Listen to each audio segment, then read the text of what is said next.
So,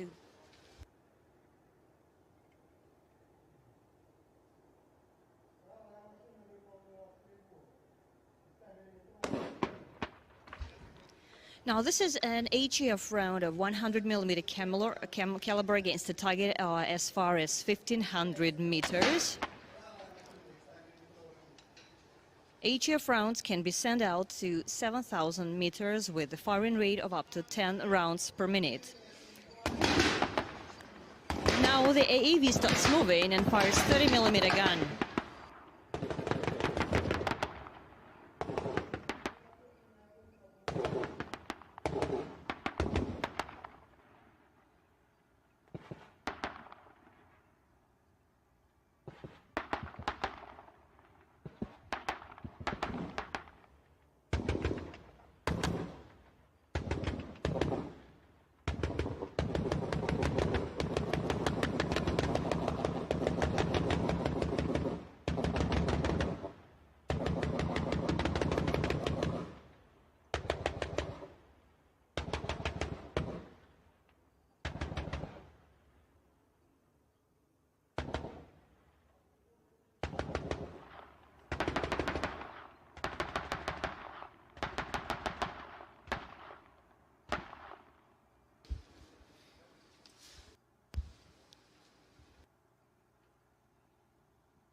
Right, while the powerful BMD-4M, I was actually about awestruck with the performance of the 30mm gun they have. But now, on the right side, the well-known armored personnel carriers of the Russian production are coming, and these are the BTR-82A and the latest modification of the BTR family of Russian APCs, the BTR-82AT.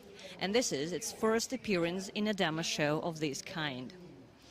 They have been in service all over the world. Russian BTRs are in service in over 30 countries on different continents in various geographic and climatic conditions. In the Army, in Marine Corps, and they have been widely employed in many peacekeeping missions. The BTR-82A is a combat-wheeled amphibious vehicle designed to transport motorized rifle units and provide fire support to them on the battlefield. The troopers can also deliver fire from the vehicle using portholes. The BTR-82A armored personnel carrier is a product of a deep modernization of the BTR-80A APC, boasting improved performance and operational characteristics. The combat weight is 16 tons, crew is 10 people. The firepower of the armored personnel carrier has been increased by installing a unified combat module with a combined day-night sight, electric drives and a digital visibility. We are hoping this weather will keep for the semi-finals and the finals on the 27th. Please do note it down in your calendars and join us for the finals of the relay races on the 27th. And now, introducing the 4 teams featuring in this race: Laos, Armenia, Syria and Myanmar. Every team also appointed a referee for this individual hits race. And let us introduce the referees. Captain Htun Naumyo from Myanmar, Syria, Captain Salman Khalzma, Armenia, Lieutenant Colonel Armen Feranyan, and Laos, Lieutenant Colonel Senmani Kamchan. Dear friends, please let me remind you that this live broadcast is on the Star Zvezda TV channel. And this is your all-time host, Nikolai Fedorov. Co-hosting for the English-speaking audiences is Dmitry Kulinsky. Also, we'd like to let you know that mil.ru is the website for the direct broadcasts. in Russian. Certainly you're able to watch in all languages, in Russian or English. Now introducing Myanmar team, color-coded green tag, tank commander, Captain Tan Toaung. The gunner, Captain Nain Zok Tve. And the driver is Private Pio Chio, Myanmar, second crew.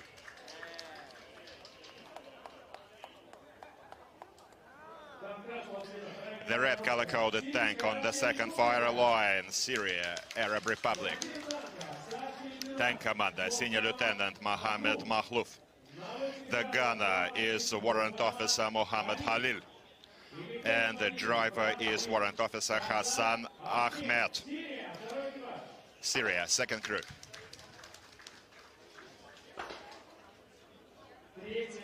The third fire line, yellow color-coded tank, introducing Republic of Armenia, second crew. Tank commander, Lieutenant Sasun Haratyan. The gunner, Private Mikhail Benoyan. And the driver, Arsen Abramyan. Armenia, yellow color-coded tank. On the left flank is the blue color-coded tank, Laos People's Democratic Republic. Introducing the tank commander, Senior Lieutenant Loan Butsadi Sengsuli. The gunner, Senior Sergeant Vilavong Phetsamai. And the gunner and the driver, Captain Saladen Chakaphong, Laos, second crew. Well, dear friends, all is set to start the next individual hits race. And this is your tank biathlon hosts. The signal is given.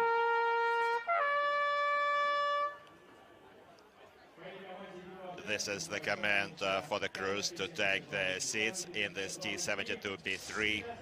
T-72B3s are supplied to all the teams to take part by the hosting country, Russian Federation. Two other teams use own tanks. People's Republic of China uses their own produced Type 96B, and Belarus also uses their own T-72B3s that are already in service of the Belarus Armed Forces. So, T-72B3s, this is the upgraded modification of the famous, legendary 72 model. Commanding is the chief referee, Major General Kirill Kulakov, the chief of Kazan Tankers Academy, the cradle of Russian tankers. Now, back to the track, Myanmar. First crew, 27:43. That was certainly an amazing result for the country. It's certainly a dark horse of this tournament. A very strong side. Amazed us with the first crew show. Right now, the chief referee is hearing reports from the coaches and the tank commanders, and the signal to start the race is about to be given. The tanks are going to start with a few minutes interval to break them up through the range so as to avoid congestion and to provide for the audience better fire emissions for the teams in turn. Right now, let's support all the teams taking part in this individual hits race. Laos, Armenia, Syria and Myanmar. The fans are lining the stands today, supporting their teams. We have lots of audience offline and certainly offline audiences.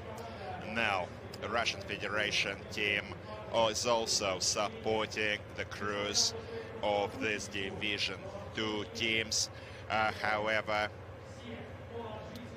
certainly lots of positive emotions, important experience has to be taken in. Now, Russian Federation third crew will take the field on Sunday few days still remain for other hits of first and second division, so we'd like to wish the best of mood to everyone. And please enjoy the show.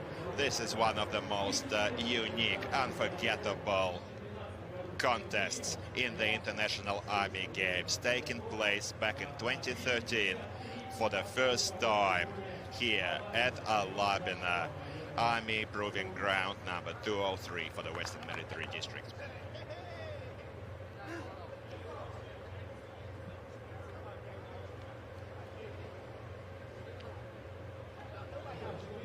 Well, only seconds remain before the start of the race, and this is the chief coach of Myanmar team, standing next to the chief referee of the contest, Major General Kirill Kulakov. Certainly also safety considerations are one of the paramount in this tank biathlon. Certainly we want all the servicemen from all the countries to come back home safe and sound. In case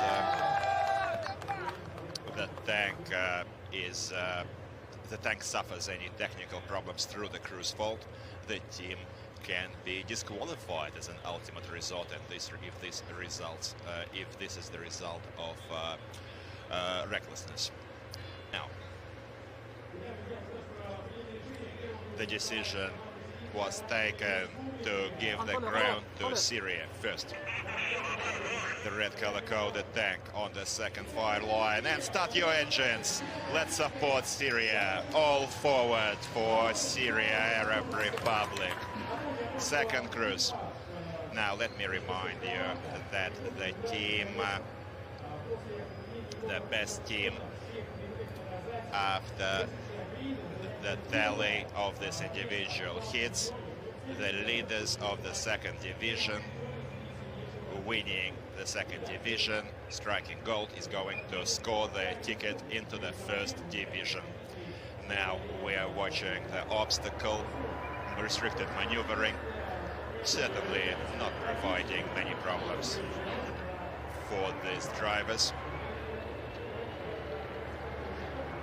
Now, by the way, road traffic rules also apply at the tank biathlon. If two tanks are racing in parallel and one of them is passing on the right, certainly you have to give way on the right, just same as in road traffic.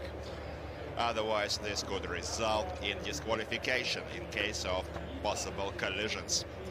Now, this is the ammo loading pit stop to perform their first fire mission. And the crew is quickly loading these 125mm shells. Please mind you that these shells weigh 29 kilo each. So a bit of exercise for this morning. 3 additional rounds are on standby in case of targets hit, according to the number of targets. In case additional ammo doesn't result in hits, this results in penalty laps. 2 penalty laps for each missed target. Now the penalty laps this year are located on both ends of the track. The length of the penalty laps is 500 meters.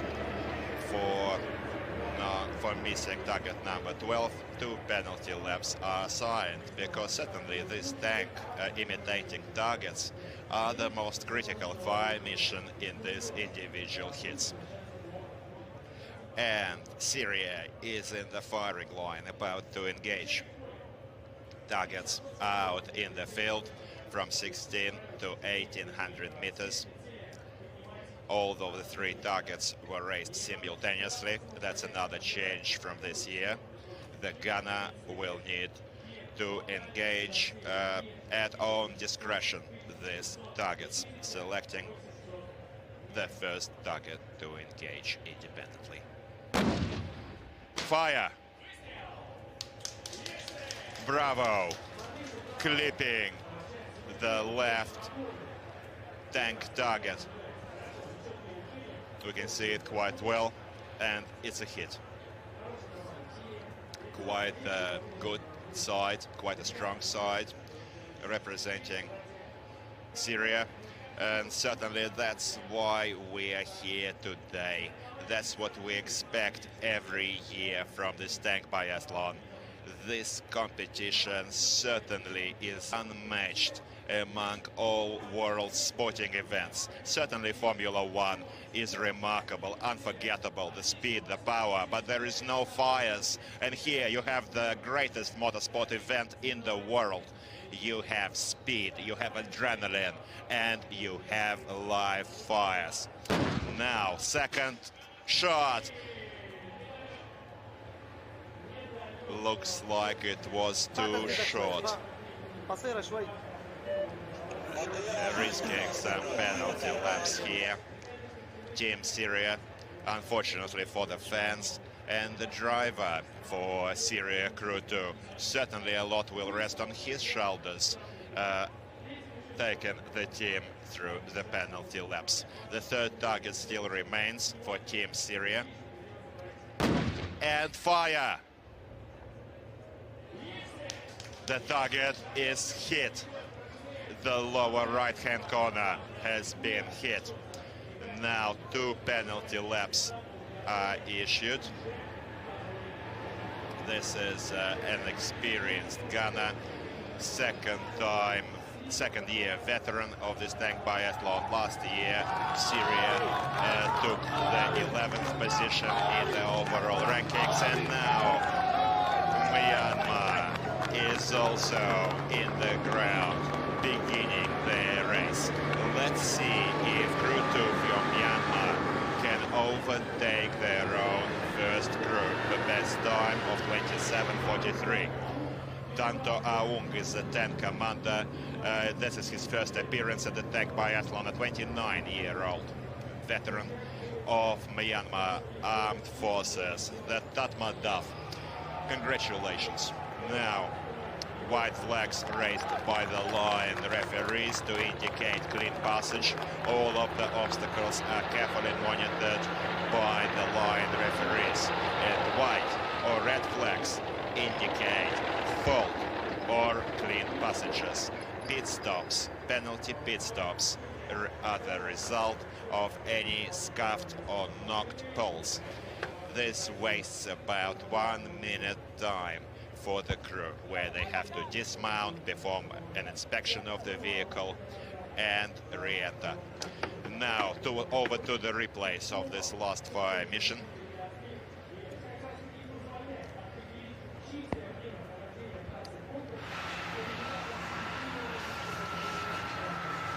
Syria progresses through the course, while we see Myanmar loading their ammunition for the next fire mission. Just watching them doesn't seem very hard. However, the driver does have to raise this 29-kilo shell above his head, which is certainly a good fitness round before his before he progresses along the ground.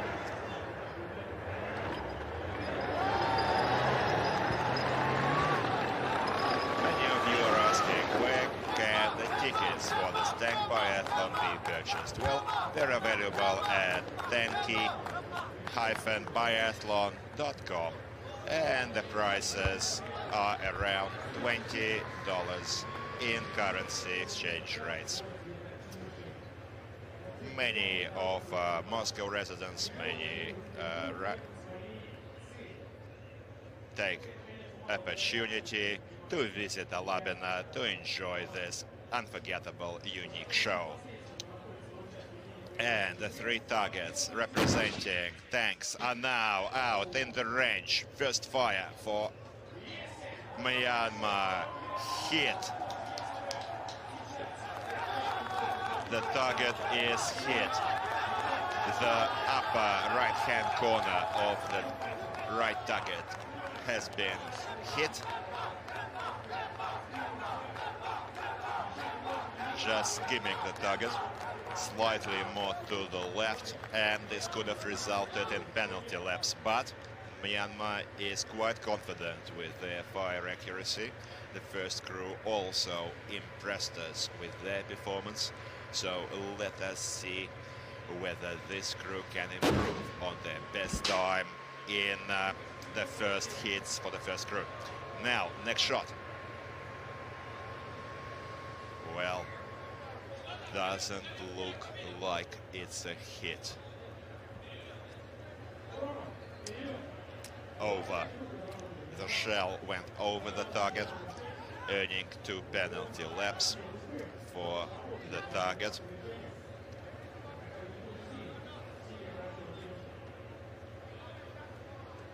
Syria just scored 2 of these targets, so we expect Myanmar to try and match this result right now. About to take their third shot, while Syria is almost in the second lap. We're going to record all the lap times for every crew, which these lap times are going to go into the general ratings. And the third shot, third target, it's a hit. It's a hit on the lower right-hand corner of the target.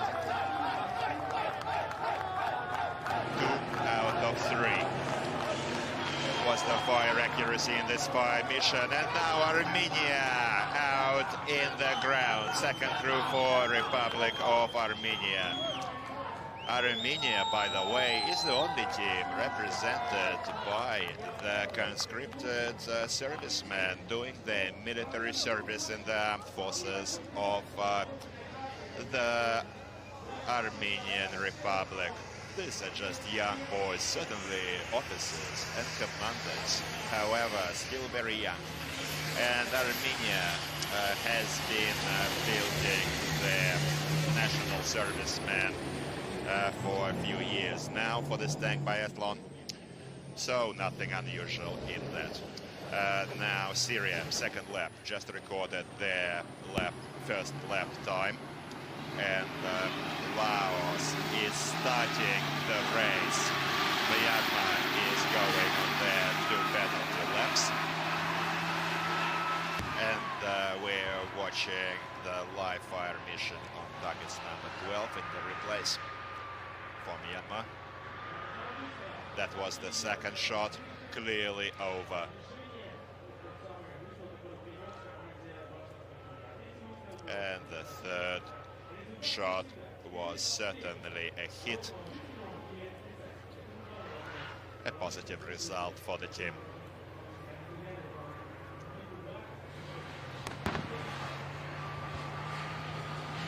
Syria is in the designated pit stop. This is a new obstacle that replaces the rake from the previous years.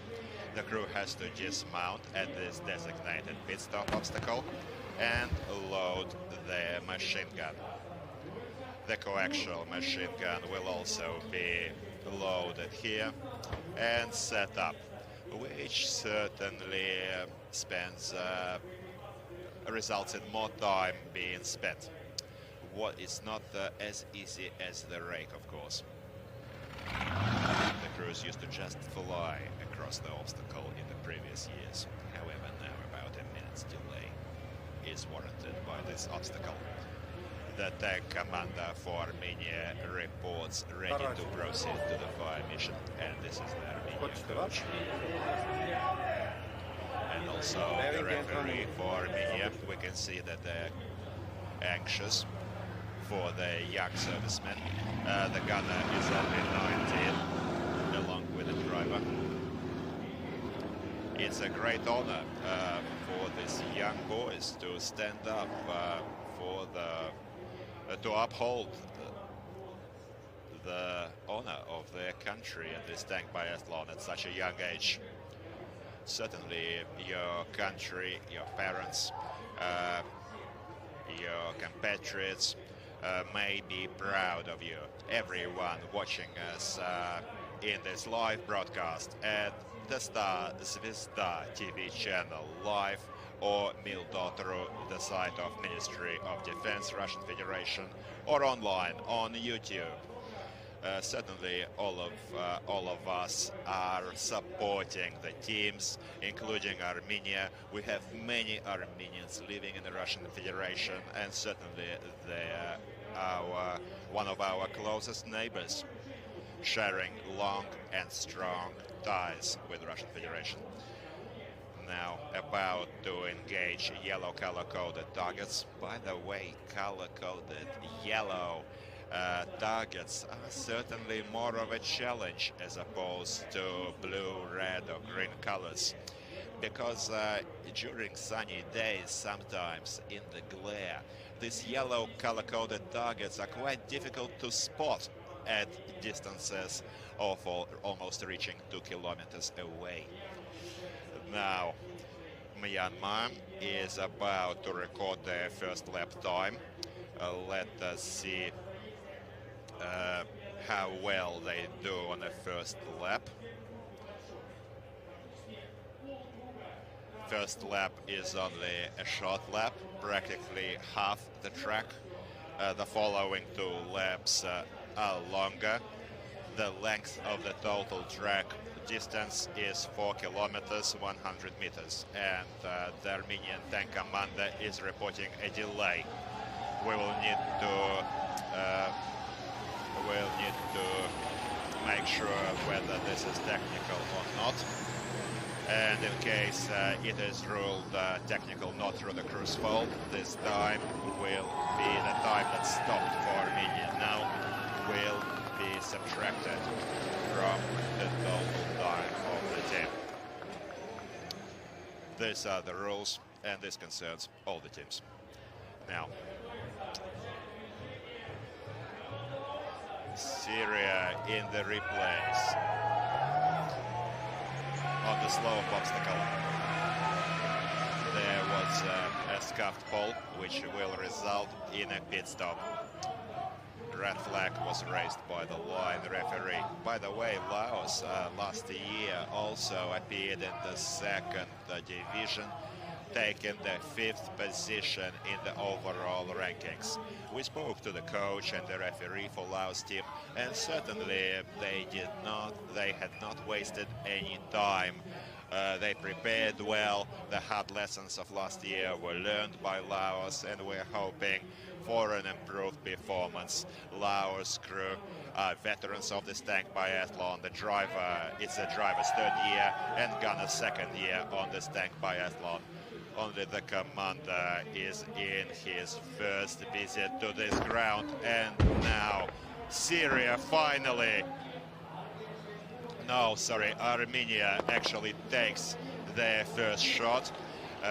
The anxiety due to the delay probably told on the gunner, and Syria is now attacking target, imitating a low-flying enemy helicopter with their anti-aircraft 12.7mm Colt machine gun. That target imitating helicopter is equipped with a flare, and we will clearly see smoke in case the target is hit. However, we see the 15 rounds with 6 traces in volleys flying. However, it's a miss for Syria, and Armenia just missed their 2nd target. Unfortunately, no additional ammunition is allowed for Division 2 teams. And what we see for the first 3 targets is the end of the fire mission. Necessary misses result in penalty laps, and in this case, Armenia goes to 6 penalty laps. This equals additional 3 kilometers. Arsen Abramyan is the Armenian driver, and a lot is resting on his shoulders now. By the way, T-72B3s enjoy an 840 horsepower engines, enabling them, according to official standards, to reach speeds of 70 kilometers an hour. However, Russian Federation tankers has set a record on this track of 84 kilometers an hour. Well, not Formula One, but certainly makes for a wonderful motorsport event. Just imagine you're driving to your country home on a Sunday and you're being overtaken by a tank in traffic. Certainly a high speed, almost 85 kilometers an hour. Enough to get a speeding ticket in some countries. Now Laos is out on the firing line, about to tackle their first 3 targets. Let's wish Laos good luck. The first crew for Laos this year had not hit a single target. Let us keep our fingers crossed for more accuracy for crew 1, for crew 2. And now, first shot from Laos. It's a miss. Target is obstructed, however, there is a report that it was a hit. We were too fast in rolling at a miss. Yes, it's a hit at the bottom, middle bar in the middle. At the very bottom, there is a clear hole. It's not very easy to see for us from this angle, but we'll see it in the reviews. The referee and coach for Laos are smiling now. First target for the team. About to engage the third, while Syria is racing past on their second lap, almost finishing their second lap. No hurry here, certainly. However, time is only 4 minutes for the 3 targets. Well, debatable. The referees are reporting it's a miss. It's definitely a miss. Was a bit of a ricochet, however, it did not damage the target. The next team color-coded blue, the next Laos crew, will be able to reuse these targets, which is certainly making the target crew from Alabina Army Proving Ground happy. A separate big thank you to the hosts at Alabina, working day and night. And it's a shot, just destroying this target with the third shot. It took him a while to aim, but unfortunately this was reported a ricochet. The ground from the ricochet hit the target. Unfortunately, rolled a miss. As Syria continues out of the fort and goes into a pit stop. This pit stop was assigned for breaching the slope obstacle. There was a mistake made at the slope. We're going to see it in the replays, and in the meanwhile, Myanmar is continuing its live fire mission on the second fire mission. The target represents the low-flying enemy helicopter, and Tank Commander Tanto Aung is using the anti-aircraft machine gun with 15 rounds, 6 traces, as to best correct his fire accuracy on this target. Let us keep our fingers crossed and hope that Myanmar, a very strong performer, dark horse actually this year in 2nd division. We're expecting a lot from Myanmar during this anniversary tag biathlon. However, unfortunately, it seems that Myanmar missed on the helicopter target.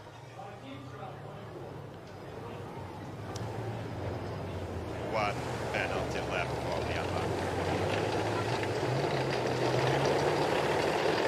Just look at this tanks. Just left on the fort, haven't taken a cold bath on this warm day, and this is Laos, while Myanmar goes to its penalty laps, and this is the replay for Laos' last fire mission. first shot. It's a miss. Actually, that was the hit. It was rolled a hit. The lower right-hand corner, we can see it clearly being hit.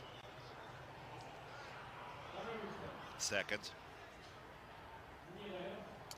was under, and third was under. However, a ricochet knocked out the target, breaking it to pieces.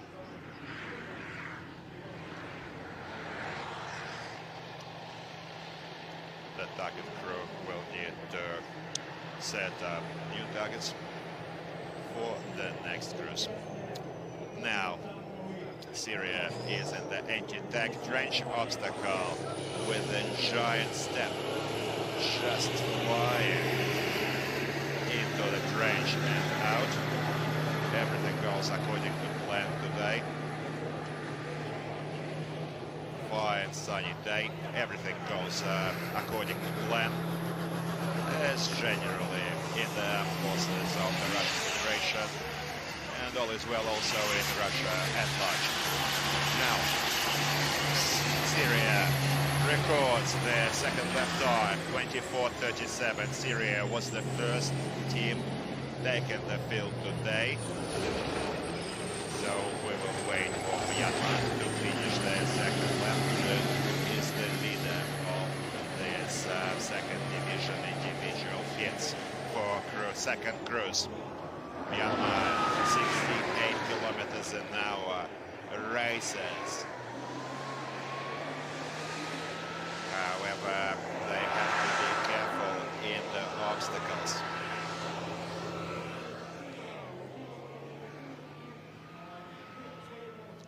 Now, what is happening with Armenia?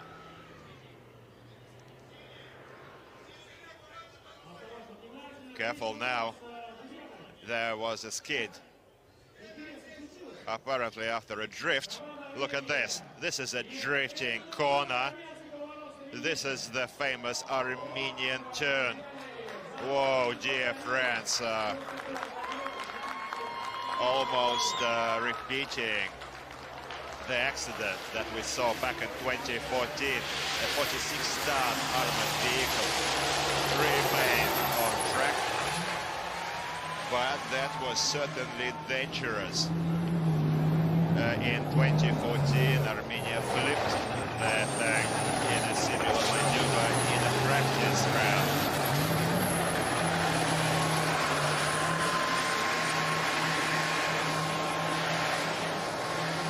Fortunately, no one was injured. Armored vehicle also didn't suffer serious damage, so thank God for that. And now Laos, designated pit stop. They're about to load their coaxial machine gun and set it up. Now here is, now first this is the anti-aircraft cord machine gun, 12.7 millimeter caliber. By the way, dear friends, this is the same machine gun that is available for target practice here at Alabina. However, it uses blanks. And the chief umpire is stopping the race. The time has been stopped in relation to the need to return Armenia crew to the track in this last drifting corner, almost flipping the tank. The tank engine stalled, and Armenia is not able to start it now. They may need to ask for a replacement tank. Replacements are penalized with one penalty lap, and only one replacement is available. Only one replacement is allowed, despite the crew having 3 tanks from the hosts.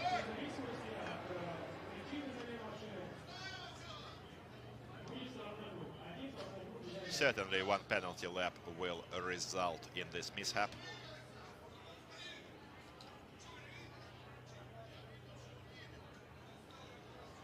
Everyone has stopped at different points along the track.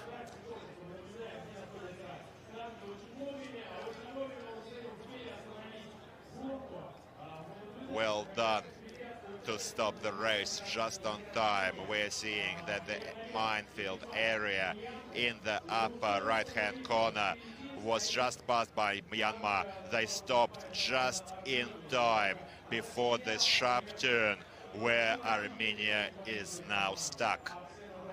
Arsen Abrahamian, the driver for Armenia Crew 2, made a mistake here, and we are going to see a tank replacement now, and then the race will continue. Now, summing up the previous heats of the second division, as we said earlier, 27:43 is the best time for Myanmar. The leaders enjoying every opportunity to take gold in the second division and enter the first division next year. Certainly a brilliant, remarkable performance from Myanmar. So in the second position, South Ossetia 36-30, Syria in the third position, Tajikistan fourth, Iran, Mali, Laos, Abkhazia, Armenia, Sudan and Zimbabwe. Certainly the ratings table will be changed after these hits, but now the tanks are still paused. A bit of time to rest for everyone, and this year all of the teams on their off days have to pass the technical qualifications, which we're watching now. The Republic of Belarus is now doing their technical qualification, and the international referees are carefully observing them replacing their tank tread. The track is being replaced, repaired.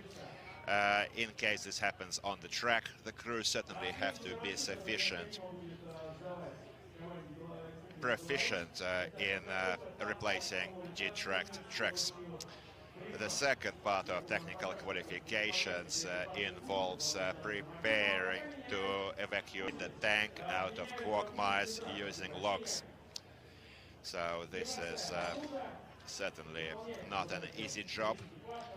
All of the crew is taking part in this technical qualification, and following all of these technical qualification rounds, we are going to select the best crew for technical qualifications for both first and the second division. We're also going to have another nomination this year, which will allow us to award the crew that doesn't use T-72B3s. Let me remind you, the Chinese team uses Type 96B. They use their own tanks, and so will merit a special nomination. Now, this is the evacuation crew towing this tank out of the way. Unfortunately, this was the crew's, certainly the crew's fault, stalling this engine, and we're not going to get too far ahead of ourselves, but it's possible here that this time will not be given back to Team Armenia. Last year, Team Armenia did not take place similar to 2020. They missed 2 years because of the pandemic, and year 2011 saw them in 11th position. Let's learn their position this year. We'll know the results on Sunday. this Sunday we'll see the last individual hits on the 21st of August. And also on the 21st of August, dear friends, we're expecting the third cruise taking the ground for Russian Federation, the undefeated champions of the track, along with China, Belarus and Kyrgyzstan. We're still waiting for the command to continue. Yes, they're racing. Laos is surging forward and is over, striving for the next fire mission. Laos fans are supporting their teams, clapping, cheering, and Myanmar has finally passed this sharp turn. We can now it's certainly once again earned this name, this designation of Armenia turn after this drift out of the port. Certainly selecting the right gear is important here. In high gears the tank may stall in the fort, which will result in the penalty pit stops. Now, dear friends, this tank may pass water obstacles after up to 2.7 meters in depth. 3,750 machine gun rounds is the full ammo load for the machine gun. Also upgraded, various types of upgraded ammunition are used by the main smoothbore 125mm cannon. Loaded the ammunition belt, 15 rounds. Syria on the third lap now. Only one target, number 9, is facing them. It's a glass-covered target representing an enemy AT RPG unit. Now the gunner for Syria Arab Republic, Warrant Officer Mohammed Hamil, is about to take this fire mission. He is a 40-year veteran of this tank biathlon. Despite being only 23 years of age, he's been racing in this tank biathlon since he was 19 only. So 15 rounds, 6 races, sufficient ammunition to shatter this target to pieces. Let's hold our breath for Syria.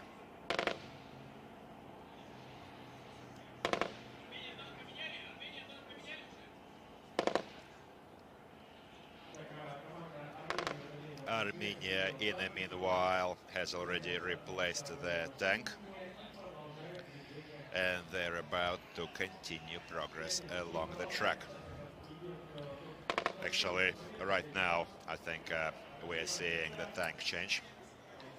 The crew is taking their seats in the new tank.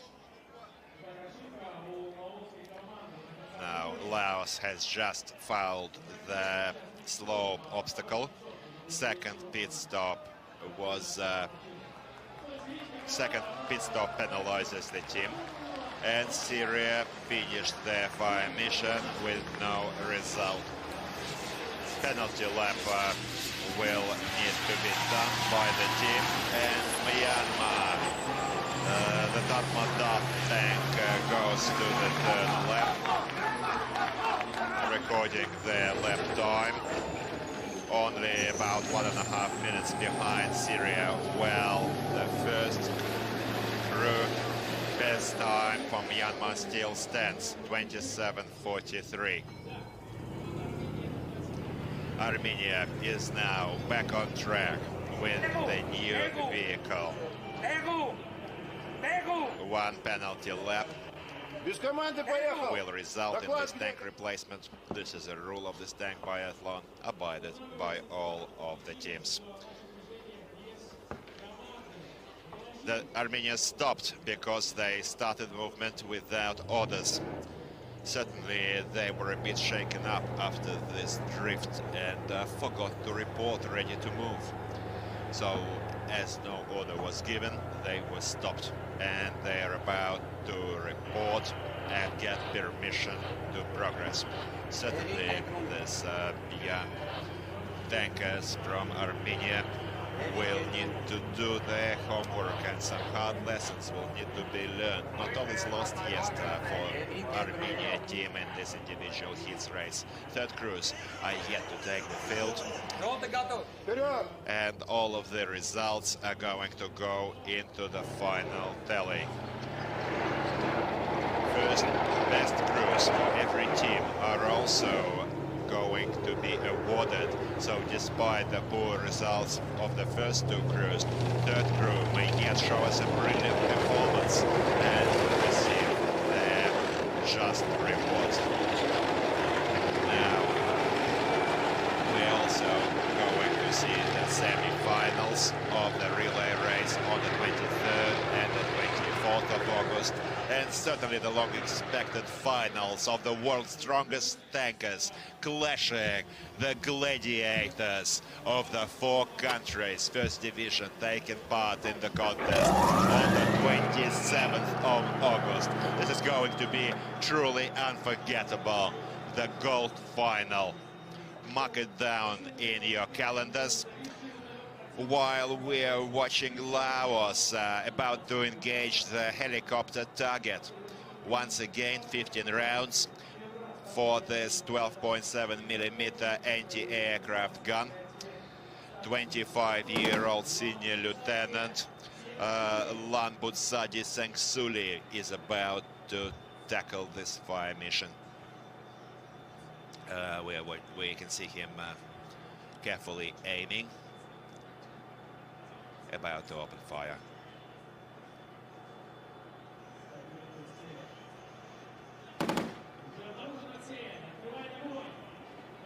Volleys sound in the range.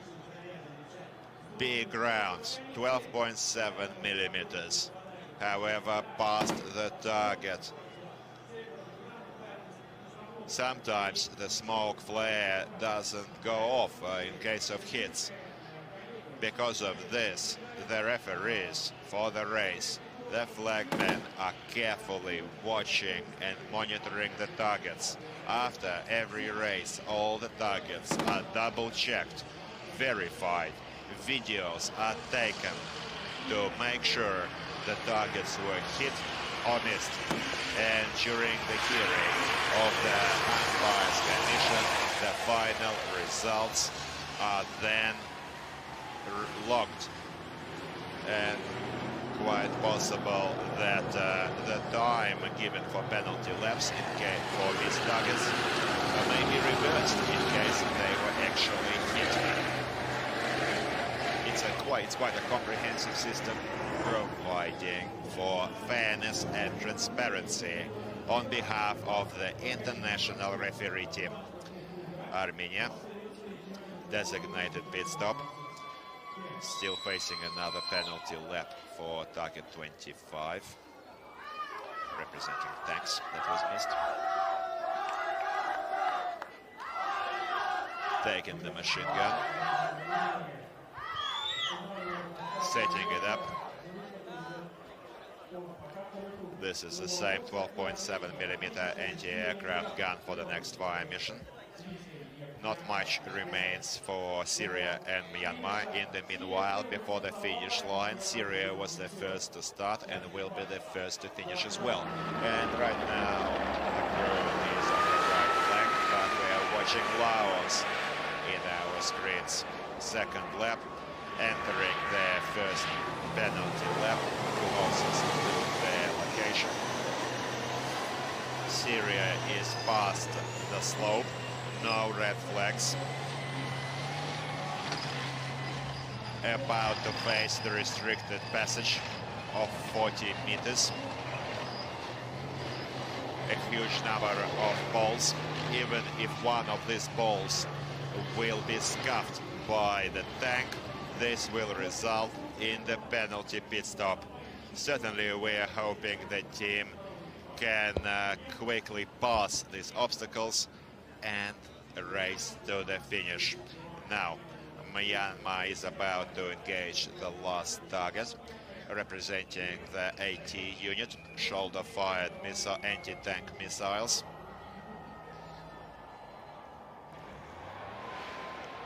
This is the last of the 5 targets in the individual hits. The first 3 were tanks. The 4th was the low-flying helicopter target. And now we're seeing the AT unit. And Syria is at the finish line, while Myanmar is still about to engage. This is Syria racing for the finish. Well done for Arab Republic of Syria. And Myanmar just shattered the AT unit target. Well done for Myanmar, taking their fire accuracy to 3 out of 5. Myanmar fans are dancing in the stands. They're certainly in with a chance to still become leaders in this race. Not much remains before the finish. The 29-year-old tank commander, Captain Tanto Yung, takes his tank along the course, and the gunner Nainzok Tve has just performed a brilliant attack on the last target. Now everyone are watching us online on YouTube, the Ministry of Defense website, and the Star Zvezda TV channel. Introducing the team for Syria. Tank commander, Senior Lieutenant Mohammed Makhloud, gunner, Warrant Officer Mohammed Khalil, and driver, Warrant Officer Hassad Ahmed. Bravo, Syria, well done. Now, fire accuracy for Syria stands at 2 out of 5. Well, despite a large number of penalty laps, the team was able to finish their performance in this individual hits race, certainly with a decent result, 38:03. Zimbabwe and Sudan, unfortunately, are still in the last positions of the ratings. Myanmar was too fast. It just caught the pole. Let's see if this was a mine. Red flag. Unfortunately, they knocked on the mine. Now all the mines in the minefields are represented by the obstacle poles, so it's quite obvious to everyone when the tank hits one of these. Laos and Armenia both in lap 2, still facing another lap and another fire mission. Some good speeds are being recorded today, ladies and gents. Up to 65 kilometers an hour. The Ford cooled down, a little bit of a cold shower for Myanmar. They need to have a bright finish. 35:37 is the elapsed time for the team. Not more than 2-minute gap between Syria and Myanmar. If it weren't for the penalty pit stop, if it weren't for this minefield pole just knocked, they would have had more chances to become the leaders in this race. But let's it's not over yet. Let's wait for the end of the race. Perhaps they can manage it quite quickly and still catch up to Syria. All of the Russian fans are supporting all of our friends, all of the teams. We certainly couldn't say that there is that there is bias. No, real love, brotherhood and friendship reigns at this tank biathlon grounds. Many of the tankers are veterans. They know each other. And certainly we could say that these tankers have a good tradition. Every year in August they meet at this proving ground, Alabina. But the Russian Federation team is reshuffled annually. Fresh crews are fielded. And Armenia is about to engage the anti-aircraft machine gun fire on the helicopter target. By the way, the spectators are also able to enjoy some target practice with a blanked quad machine gun. Look at this dangerous moment just now. Almost a collision. Myanmar had to stop to give way to the right. Well done by Myanmar driver, certainly. Armenia is now firing on the helicopter target and the flare is smoking. Well done for Armenia. With the first volley striking target number 25 and is about to continue progress along the competition track without any penalty laps, dear friends. However, one penalty lap still remains for Armenia for the tank replacement. The anti-tank trench, white flags by the law and referees, no faults. Myanmar out of the anti-tank trench as well. Very little time remains, just a few meters, but they are in the second position already. So close and yet so far. It seems as if you could reach the finish with your hand, but the pit stop will need to be taken. Careful now. Look at this, it just drifted before the treadway obstacle. However, the driver was able to bring the tank under control without losing the way. That's a very important point at this obstacle, which could result in penalty lap, in penalties. No rollbacks and no losing the bridge are allowed. Now this is a designated pit stop for Laos. All of the three crewmen have to dismount. Usually the driver gets out first because it's hard for him to get out quickly.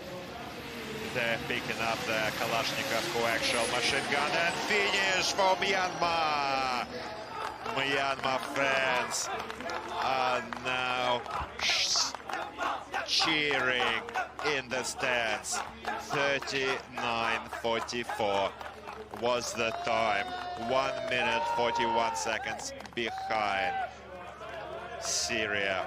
But well done.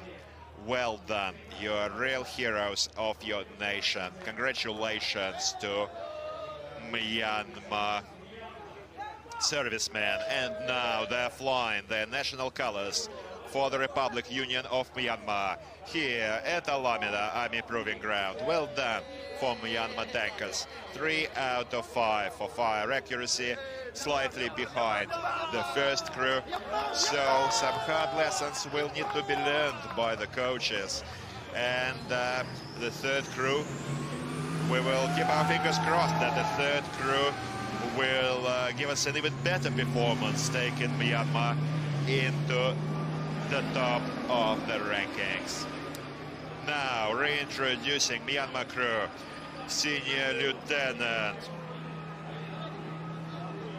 The tank commander was Captain Tan To-Yung, the gunner Captain Dane Zoktve, and the driver Private Pio Chia. Now let me remind you, dear audiences, that the direct live broadcasts of this Tank Biathlon 2022 and all the replays can be reviewed at the official Zvezda, the Star TV channel. The official also on the official website of the Ministry of Defense, Russian Federation, and also live on YouTube. Please support the Russian Federation and all of the other teams featuring in this brightest contest of the Army International Games. Certainly we have many more interesting contests as part of the International Games. 34 contests feature across the games. 12 countries are now holding various competitions of the games. Taking part over 30 teams. Venezuela, Iran is conducting the Sniper Frontier competition. China and many other countries are also hosting the Army International Games. The geography of these games is expanding year on year, and hopefully the year will come when Army International Games are going to be held on all the continents of our planet. And hopefully one day we will go to the moon, to Mars, or maybe to the other planets of the solar system. Lots is still ahead of us. Our scientists are certainly not sitting idle, and will discover new boundaries, new galaxies to conduct this Army International Games. Now Armenia still in the second lap. Lots of time was wasted on the tank replacement. Serious mistake was made in this drift corner by the driver. But let me remind you, dear friends, they're the youngest of the servicemen. It seems as if only yesterday these boys graduated from school, entered their nation's armed forces, prepared, and came here for the tank biathlon. These are national servicemen of Republic of Armenia.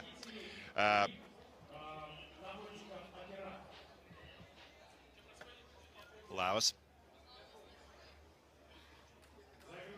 sealing the hatches following the ammunition load for tank Kalashnikov machine gun. This is a coaxial machine gun, so to track for target, the tank turret will need to be rotated to locate the target. This is a glass-colored target that we can see out in the range. Some fine weather this year, and hopefully, knock on wood, the weather forecasts suggests this weather will stay, providing for fine visibility. Over 30 degrees Celsius is the forecast for next week for Moscow and Moscow region. Now making for a very hot summer, and Armenia is over the treadway. No mistakes made by the driver, while Laos is now in the fire mission on the AT unit. About to open fire. Fire is open. Fall is offline. Unfortunately, yes! And the target is hit. Well done. Well done for Laos. Taking their total fire accuracy to 3 out of 5 in this range. Glass shatters on this target, but only for the best of luck. Congratulations to all of the countries taking part, and certainly to Laos. No penalty laps are going to be recorded here. Now the head of Laos delegation was just seen in the stands. And Armenia team is just ending, just setting up their coaxial machine gun and is about to continue along the track. Laos team going to the finish. Now hopefully they won't make the same mistake as Myanmar just committed, hitting the mine in the minefield, represented by Paul. Unfortunately, this resulted in a pit stop, which prevented Myanmar to overtake Syria in setting the best time in this race. Armenia moves along to the fire mission.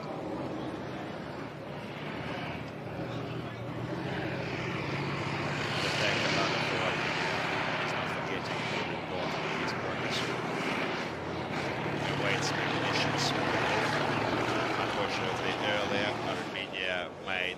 mistake at the last obstacle.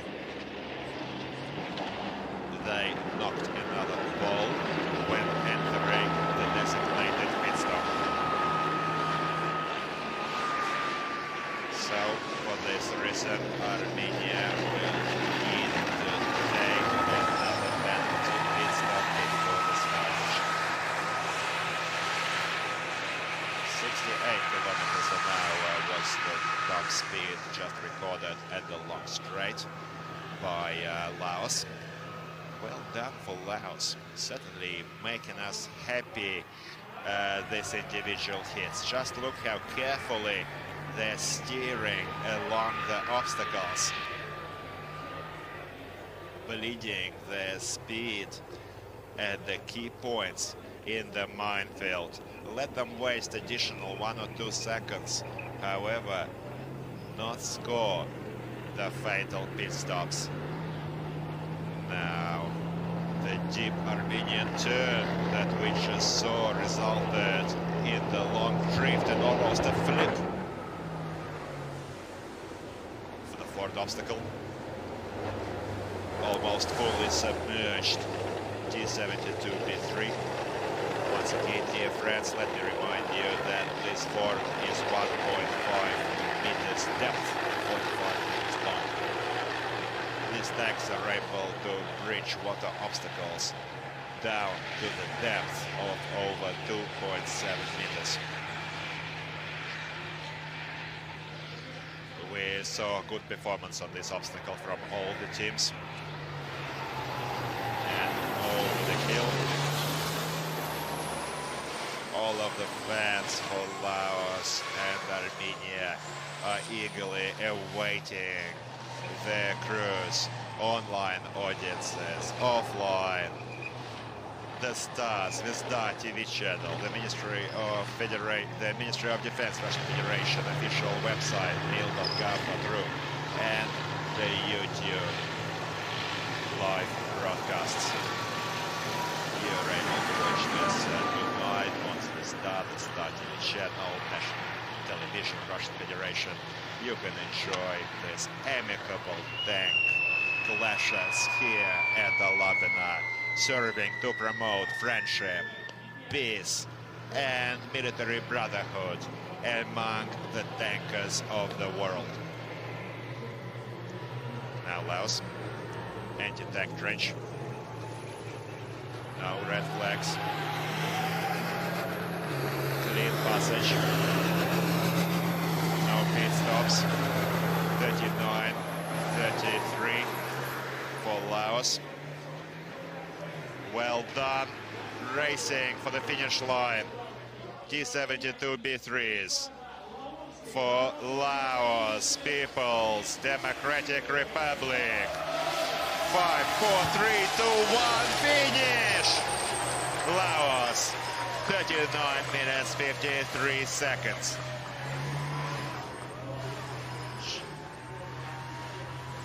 Not outside, just under 40 minutes. Few seconds behind Syria. Neck to neck, the first 3 crews in this race. Very small gaps. If we had seen a simultaneous start like will follow in the relay races, they could have come almost simultaneously. And now reintroducing the Laos team. The honors go to Tank Commander, Senior Lieutenant Luan Butsadi Sangsuli, the gunner, Senior Sergeant Villavong Hetsamai, and the driver, Captain Saladin Shakaphon. Satisfactory fire accuracy for Laos, 3 out of 5. Yes, pit stops and penalty laps were assigned, but it was not critical. And now Laos national flag is waving here at the parade ground of Alabina Army Proving Ground during the victory lap. Laos commanders, referees, and coaches are exchanging military salutes with their servicemen. Armenia, in the meanwhile, is tackling the last remaining 80 unit target. Let's wish them good luck. They certainly need to raise this tally for fire accuracy. And we see Armenia tank rotating the turret, looking for the best fire angles. Hopefully this coaxial Kalashnikov machine gun fire will result in target kill. Mikhail Pinayan is a 19-year-old national serviceman for Republic of Armenia on the fire controls right now. 9th position in the overall 2nd division rankings. Unfortunately, first crew for Armenia also missed targets number 9, only hitting the helicopter target. However, the first crew did not manage this 80 unit target. Let's see if the second crew can do better now.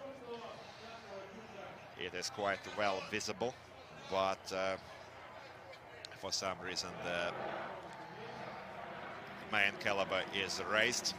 This probably means that the ammo has been expended and the target remains standing. Tank commander reported weapon unloaded and receives permission to continue movement along the track, scoring himself 1 penalty lap. Now, dear friends, today we're in for the next event of the tank biathlon. Individual hits continue in just a few minutes after the targets are reviewed and replaced. It's going to see the teams of Iran, Zimbabwe and South Ossetia. The next race will start at about 12:30 p.m. today. 30 minutes past midday Moscow time. Please do come back and stay with us for the next race in this 10th anniversary tank biathlon. Iran is back at the tank biathlon along with Zimbabwe.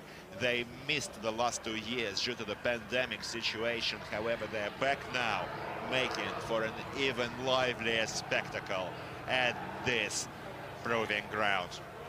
Now, dear friends, the chief referee has just clarified the time of the next race. As soon as this race ends, the next hits are going to run immediately.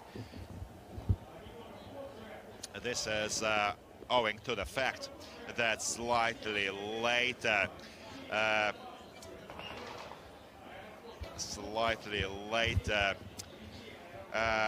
civilian airplanes are going to pass in the vicinity of the proving ground, and we need to provide for flight safety. For this reason, the next hits are going to run immediately after Armenia ends this race.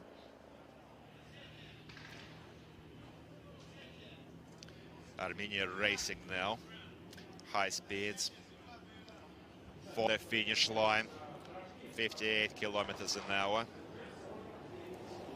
49 minutes, almost 50 minutes is the time. 47:15 was the time set by the first crew, slightly poorer by the second crew. Hopefully Armenia kept the strongest crew for last. Now the driver Arsen Abraman for Republic of Armenia, certainly worthy of our respect. Very young boys, yesterday's students, and today they are part of this amazing tank biathlon event. Certainly Armenia should be proud of all of you.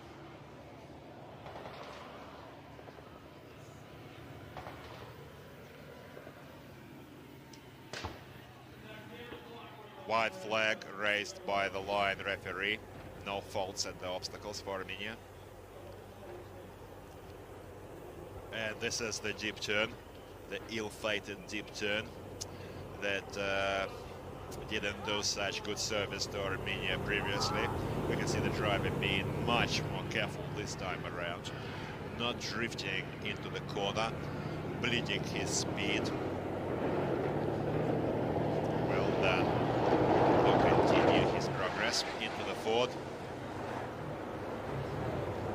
Now, if we go to tomorrow, by the way, tomorrow on the 19th of August, we're in for a first division clash featuring Azerbaijan and Mongolia.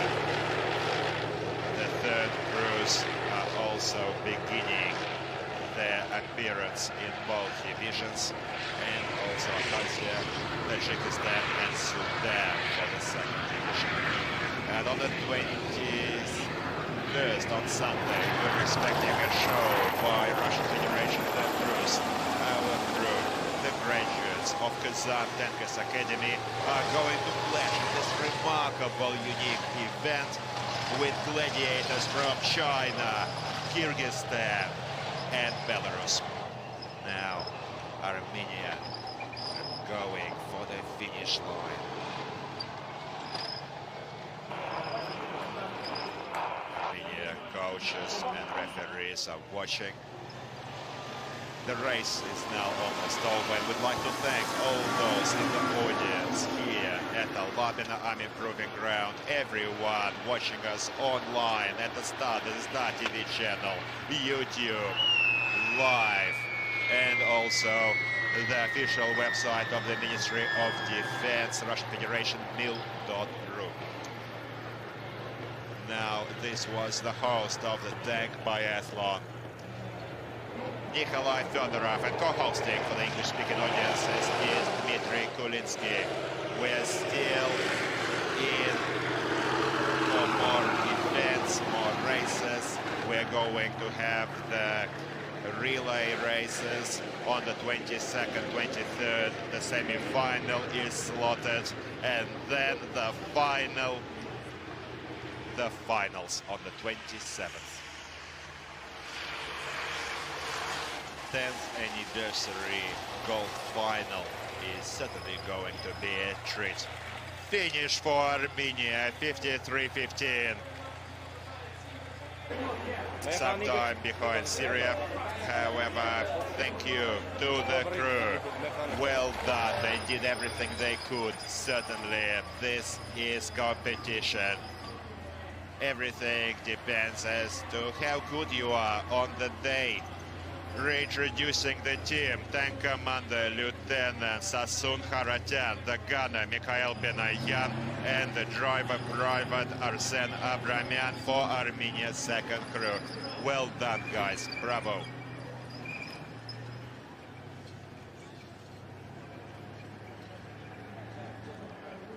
We are going to go to the highlights of the race in a few moments. Certainly an interesting, remarkable race.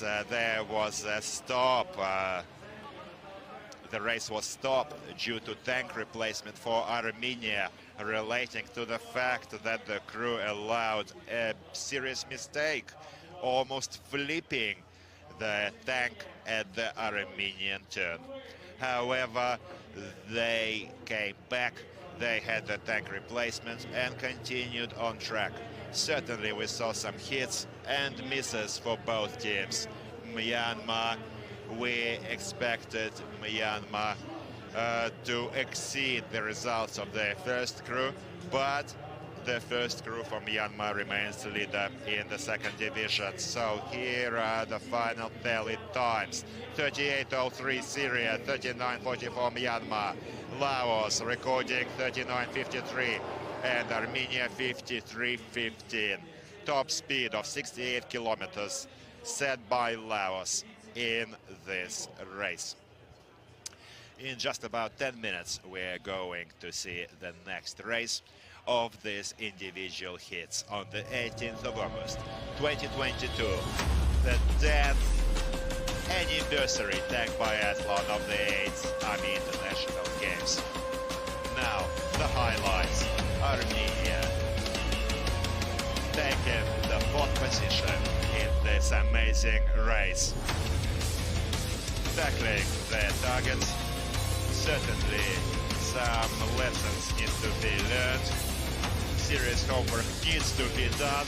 The tank was almost flipped as back in 2014 by their compatriots, resulting in stopping this race. Let's wish the third crew better luck at this ground. Fourth, Armenia.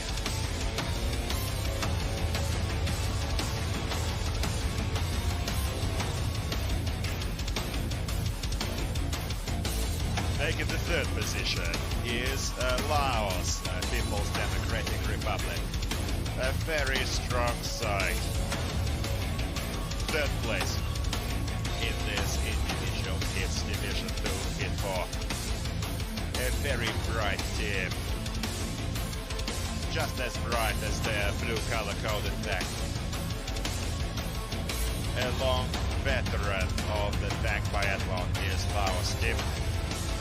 Certainly mistakes were also made, but last year Laos took the 5th position in the relay race. This year they have a chance to enter the top 3 prize positions.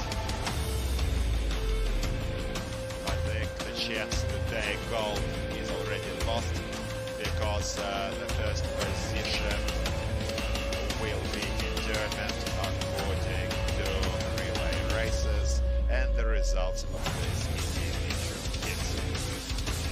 Now, over to Myanmar in the second position. The dark horse of this tournament, certainly unexpected for many. The highest bar was set by the first crew for Myanmar. Just think about it, 27:43 best time recorded by the first crew for Myanmar. If you go to first division, even Uzbekistan showed us approximately the same time. So this is certainly a first division time worthy.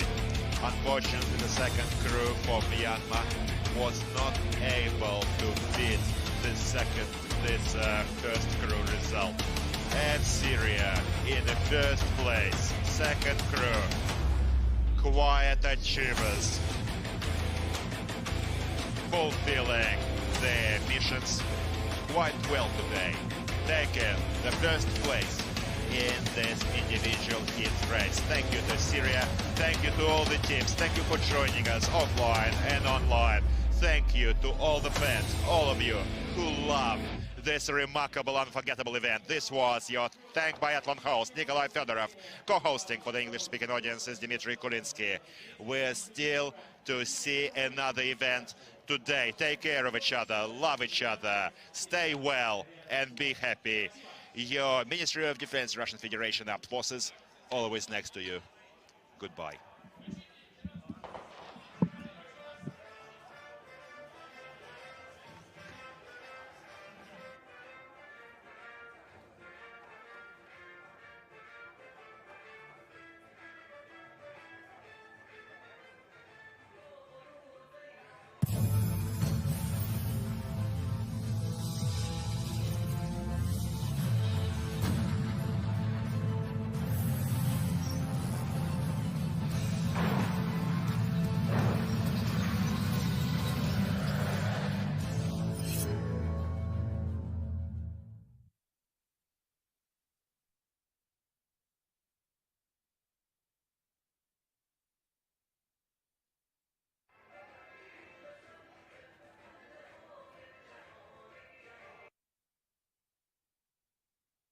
На телеканале «Звезда» начинается дневник армейских международных игр 2022. С вами Павел Ремнев.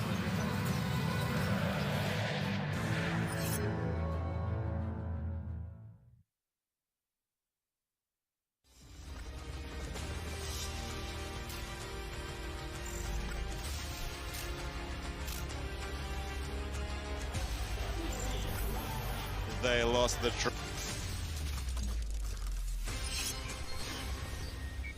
На телеканале «Звезда» начинается дневник армейских международных игр 2022. С вами Павел Ремнев. И в ближайшие 2 недели мы будем выходить в прямой эфир отсюда, из парка «Патриот». Расскажем все самое интересное, покажем самое зрелищное. И все это сложим в общую картину самых масштабных военно-спортивных соревнований мира. Это Арми 2022. Мы начинаем. Раскаленная китайская пустыня – настоящая школа выживания для саперов.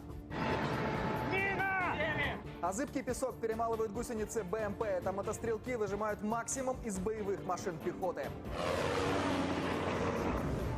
Все, что у них есть, фотография цели, команда найти и уничтожить. Это огромный лабиринт со множеством комнат и огромным количеством мишеней. И всего 16 патронов в магазине. Уникальные кадры выступления российского спецназа на конкурсе «Полярная звезда» в Белоруссии. Это на грани физических возможностей. Изматывающая полоса препятствий против лучших морских пехотинцев из 6 стран мира. Впереди еще 3 этапа, но кто-то уже готов праздновать победу. Судя по всему, эти ребята совсем не растратили свои силы, очень бодро финишировали.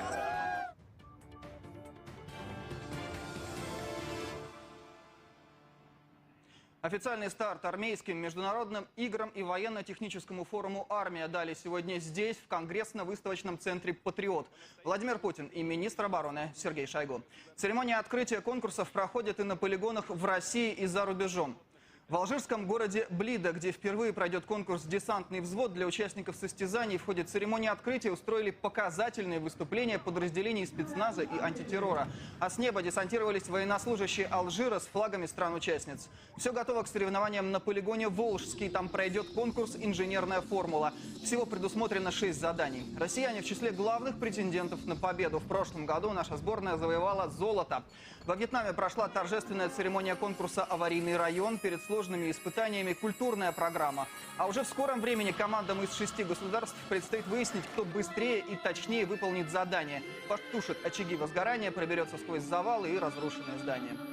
Жаркие баталии сейчас развернулись в Беларуси. Там проходит конкурс подразделений специального назначения «Полярная звезда». Они уже штурмовали здания и отбивали внезапные нападения. Все в условиях нехватки боеприпасов.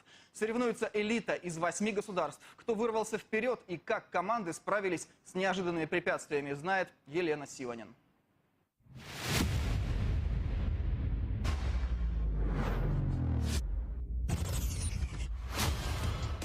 По команде «Патрон в патронник» участники команд заряжают оружие, по звуковому сигналу вскрывают конверт с фотографией главаря условной банды, которого необходимо найти и уничтожить, и за работу.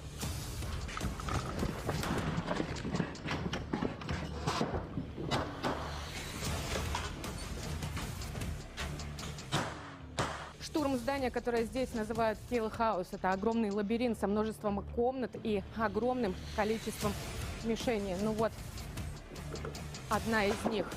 Но есть очень важный нюанс. Не во все комнаты можно заходить, в которые нельзя помечены специальной сигнальной лентой. Это сделано в целях безопасности. Комнаты сквозные, и конкурсанты не должны встретиться друг с другом. У каждого по 16 патронов, мишени 17, но поразить нужно не все. Заложники неприкосновенные. За попадание в них штраф минус минута.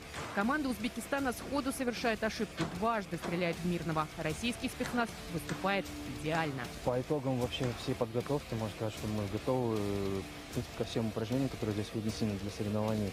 Сейчас выполняли упражнения штурм, командир, заместитель командира группы.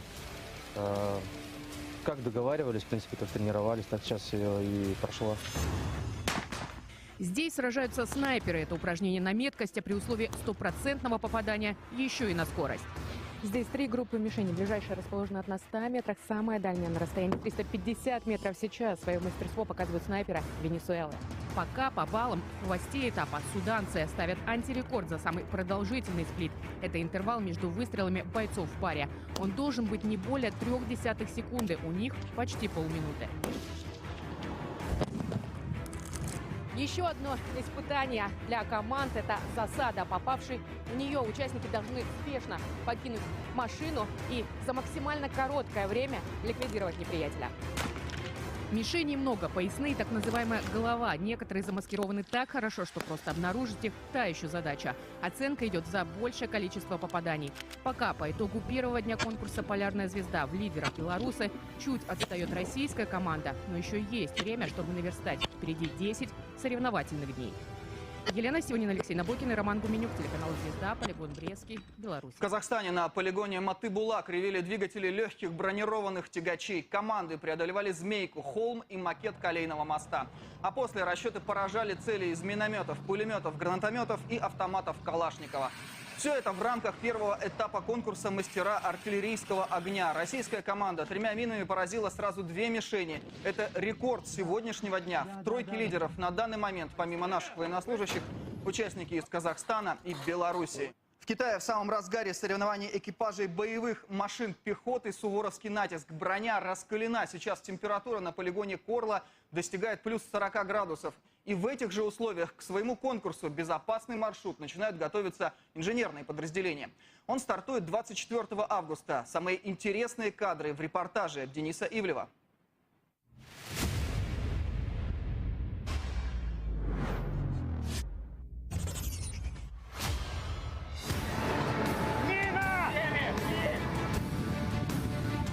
Взрывоопасную находку помечают флажком. И так шаг за шагом путь механизированной колонны инженерного подразделения заминирован. Российские саперы уничтожают налоговую взрывчатку. Все, 10 стали!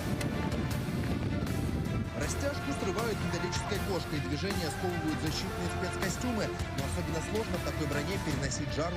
Как бы жарко, но в тренировках присутствует адреналин и особо не чувствуется этой жары. И также, повторюсь, ради победы мы готовы на все.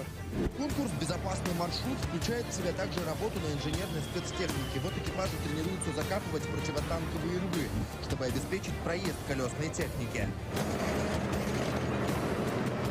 Там, где закопать яму невозможно, возводят тяжелый механизированный мост. Буквально 17 минут и через яму глубиной 6 метров и длиной 40 метров теперь можно перейти. Вся конструкция выдерживает 60 тонн. Этого будет вполне достаточно, чтобы вся механизированная колонна инженерного подразделения могла преодолеть это препятствие. Но, конечно, на соревновании нужно будет для победы действовать еще быстрее. Конкурс «Безопасный маршрут» в китайском городе Корла стартует 20 августа. А суворовский натиск уже в разгаре. Перед выходом на трассу мотострелки также тренировались в условиях пустыни на российских и китайских машинах. Тренировки проходят на учебном полигоне. На соревновательной трассе препятствий будет больше, и они гораздо сложнее. А пока у механиков есть возможность привыкнуть к зыбкой почве, из-за которой на поворотах машины сильно заносят. По очереди на тренировки выезжают еще команды двух стран – Венесуэлы и Ирана. И только китайская команда готовится на отдельном полигоне, который скрыт от всех других участников. На свою тренировку они не пускают и журналистов, зато за подготовкой российской команды следят особенно тщательно. На этапе стрельбы каждый экипаж должен поразить 5 мишеней основным калибром. На это дается 25 снарядов. При этом нужно быть максимально метким, потому что за каждый промах придется ехать один дополнительный круг. Если цель не будет обстреляна совсем, ну, например, потому что закончились патроны, тогда будет добавлено каждому экипажу 2 дополнительных круга. Помимо основных мишеней, экипажи должны будут уничтожить цель, имитирующую вертолет. На это дается 10 снарядов. Также будет и 3 мишени для пулемета. Денис Ивлев, Дмитрий Гаврин, Егор Воробьев, телеканал «Звезда», Китай, город Корла.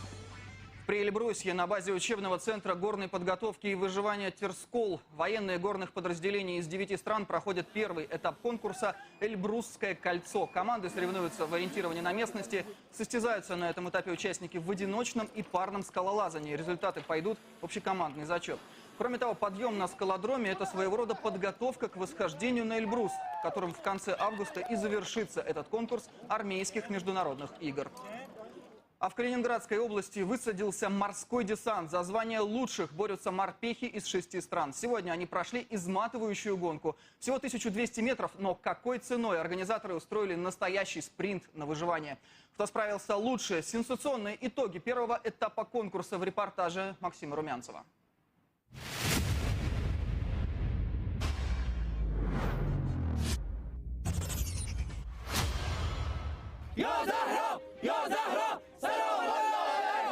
Перед началом соревнований каждая команда использует свои методы поддержания боевого духа. Одни делают это крайне эмоционально, другие достаточно сдержанно. В остальном все равны. Внимание! Марш! Первое препятствие — 2-метровый забор. Все еще свежие, полны сил. Препятствия преодолевают, как видите, сходу, без затруднений. Но буквально через 2 минуты все изменится. Уже к концу первого участка темп начнет снижаться. Всего таких участков 3, по 6-7 препятствий на каждом. Между ними скоростные отрезки. Итого 1200 метров только по прямой, а еще несколько десятков то вверх, то вниз. Это очень изматывает. Паса, парни, паса, паса! Ой, ой, ой, ой!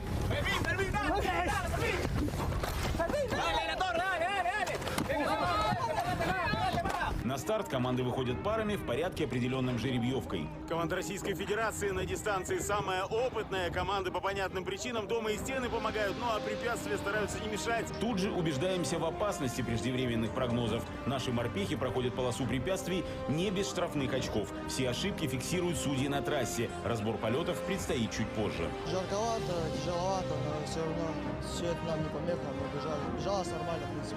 Ну, там были косяки малейшие, но все хорошо, нормально. А вот погода сегодня подыгрывает гостям, которые в плюс 30 под палящим солнцем на Балтике явно чувствуют себя как дома. Команда Ирана на финише попадает сразу в объятия болельщиков и служивцев. Судя по всему, эти ребята совсем не растратили свои силы, очень бодро финишировали.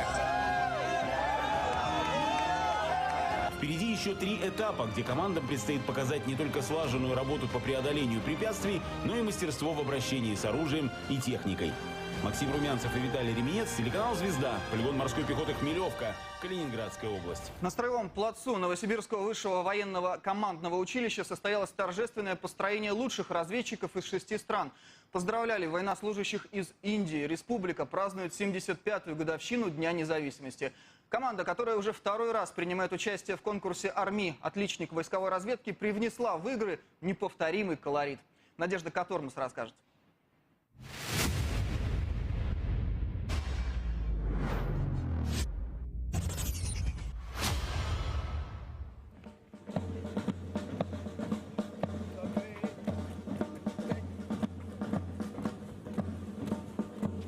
Индийская сборная марширует в своей неповторимой манере и еще не знает, что сегодняшнее утреннее построение сюрприз. Коллеги решили поздравить их с государственным праздником – Днем независимости Индии.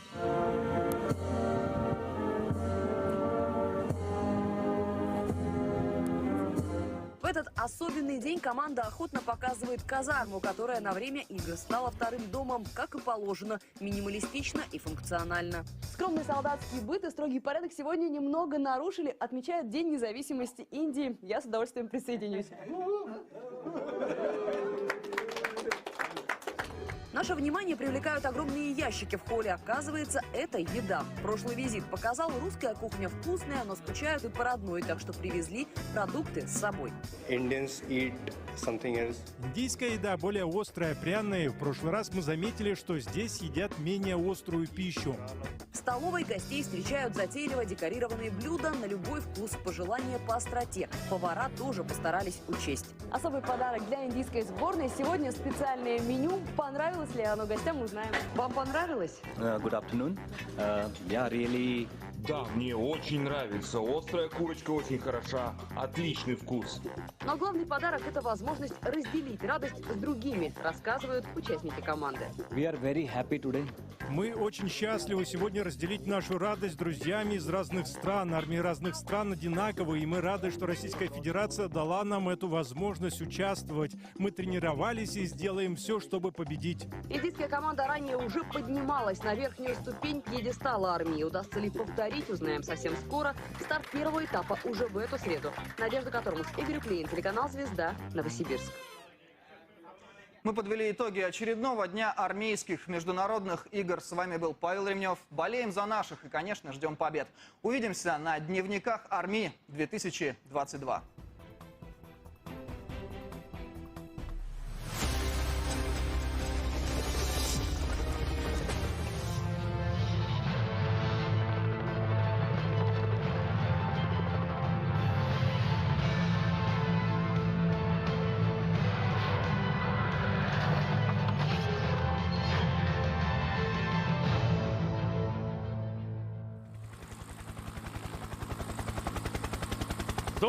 Добрый день, дорогие друзья, дорогие любители танкового биатлона.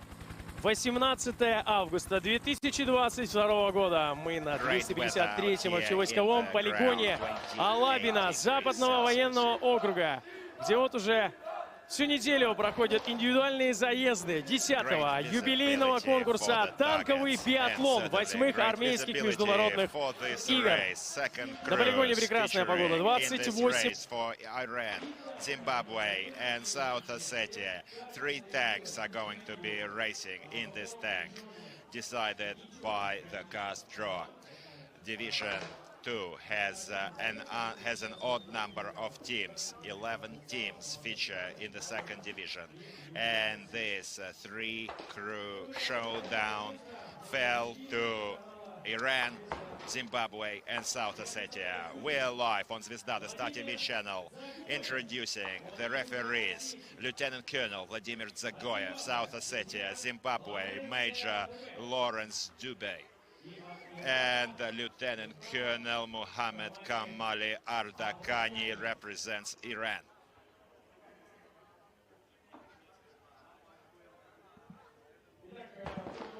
All is ready to introduce the crews. And this is your Tank Biathlon host, Nikolai Fedorov, and co-hosting for the English-speaking audience is Dmitry Kulitsky. Now, South Ossetia Tank, color-coded green, Tank Commander, Senior Lieutenant Sergei Gobozov. Gunner, Senior Lieutenant Dmitry Bukulov. And the driver is Sergeant Atsamas Kazayev. South Ossetia, second crew. Now, red color-coded tank. Introducing Republic of Zimbabwe, Tank Commander Lieutenant Chatindo Heven. The gunner, Corporal Chakanuka Taikmo. And Masinyani Tendai is the driver. Zimbabwe, second crew. Please put your hands together. And blue color-coded tank. Introducing Islamic Republic of Iran, Tank Commander Lieutenant Milad Rahmati. The gunner, Senior Lieutenant Javak Hadje. And the driver, Junior Lieutenant Said Ranjbar.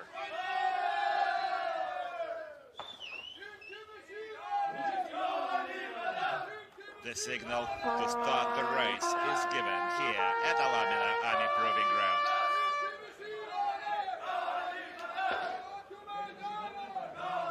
This is the signal for the crews to take their seats in the armored vehicles.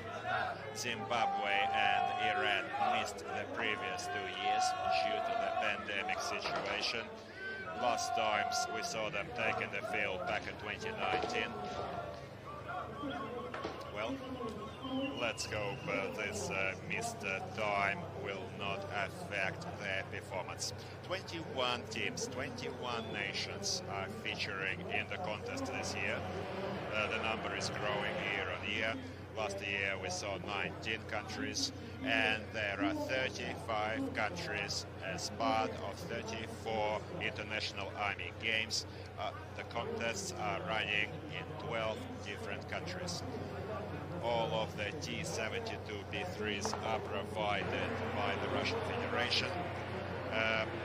Also, the countries enjoy opportunities to bring their own tanks compatible in technical specs to T-72B3s.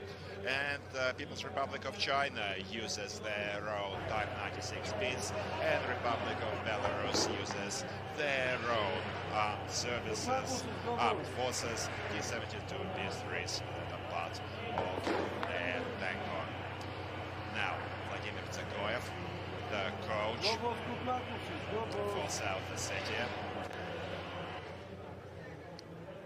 And as soon as the tank commander reports ready to start, this will be given to the chief referee. The chief referee for the contest is Major General Kirill Kulakov, the head of Kazan Tankers Academy. He will give the start command, and they will be off racing. This year, the second division is only taken part in the individual hits. The decision was taken to learn the winners according to the results of these individual hits. The final ratings will be done on the 21st of August after the end of the last individual hits race. We are going to see starts with intervals to spread them through the range. The first to start is Republic of South Ossetia. However, it's down to the chief referee to assign priority. usually starting with the right flag. This is the Zimbabwe coach on the screens.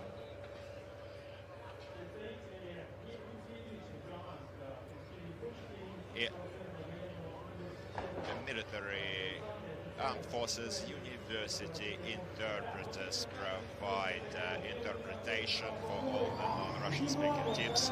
And now Zimbabwe was the first to start.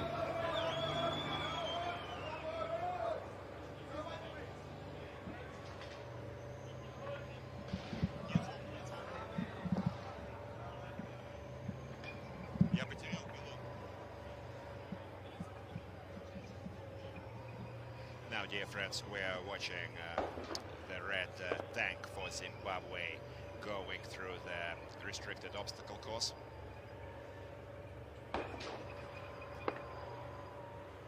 Carefully skirting the tank around these poles. Certainly don't want to knock any poles. This could result in penalty pit stops. In a stance, we see Zimbabwe servicemen also supporting their friends from Crew 2. Certainly important experience. And the Zimbabwe servicemen are cadets in one of our tank academies. Now, Zimbabwe stopped.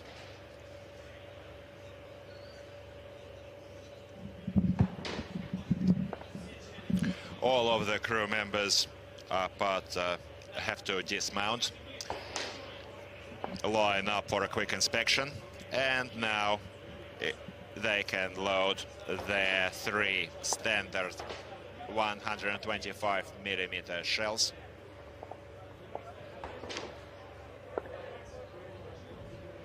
Not an easy job to load the shells.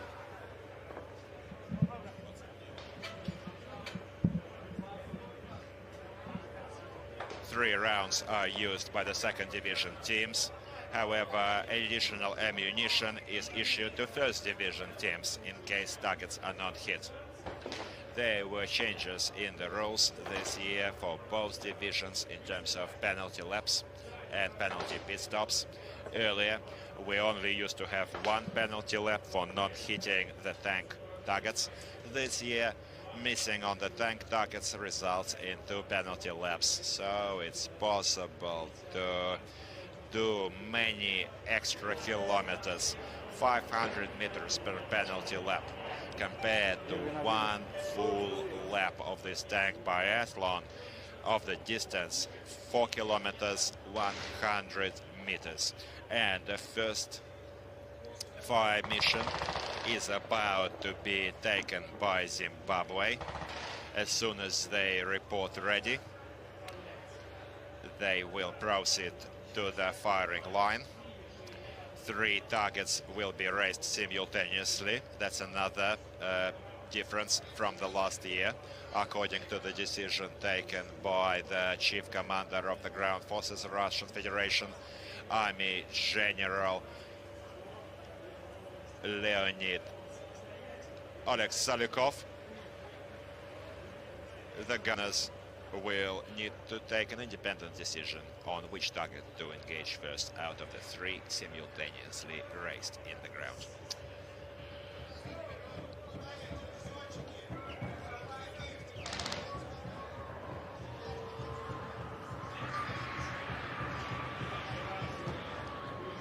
And so the red targets are out in the field. Now we need to hurry for Zimbabwe. Certainly for first division, it's different for the first division because there is a 20-second time for the first shot. But here there is only 4 minutes for the whole 3 targets cut-off time. Now the gunner is the Corporal Chekanyuka Takemore.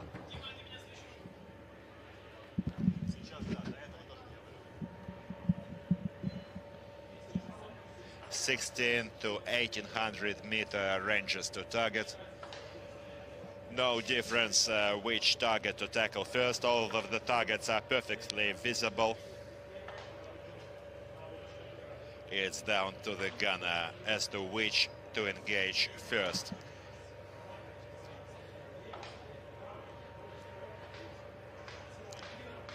Certainly the tank commander and the gunner are the ones taking the decision on which target to engage. And first fire, it's over. Unfortunately, the first shot went over to wide for Zimbabwe. The coach for the Republic is using the binoculars to monitor his line of fire, to best correct their accuracy. This is a very important part of their work. The coaches are present throughout the race and carefully monitor and correct their crew to the best result. Let me remind you once again that Zimbabwe, along with Iran, missed the previous 2 years, certainly having perhaps diluted some of their experience and skills. However, putting in 100% in this tank biathlon, doing their best, and that's all we can ask for, certainly. This makes us happy. The gunner, this is the gunner, Corporal Takemore's first appearance at the tank biathlon, and he scores on the second target. Well done. Let's see if Shukanuka Takemore can also take more targets. If we had seen a separate championship for the fans supporting their team, Zimbabwe fans would have taken gold. The support they're giving their crew, their team, and the other teams are incompatible. There are songs, dances, flags out in the stands, brightening our days, certainly. It's deserving a special mention for Zimbabwe fans. Another target still remains at 1700 meters. One miss will already result in 2 penalty laps, which is an additional 1 kilometer.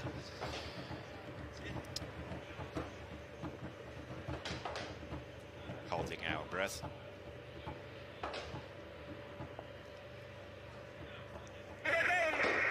Okay. The cartridge is logged in between the ramp of Buddha. The cartridge is removed for the technical fault. Отсечка, картридж застрял, кассета застряла. The interpreter is speaking to the referee and coach of Zimbabwe team. Apparently there may be a problem. We are clarifying with the chief referee as to the cause of this delay with the third fire for Zimbabwe.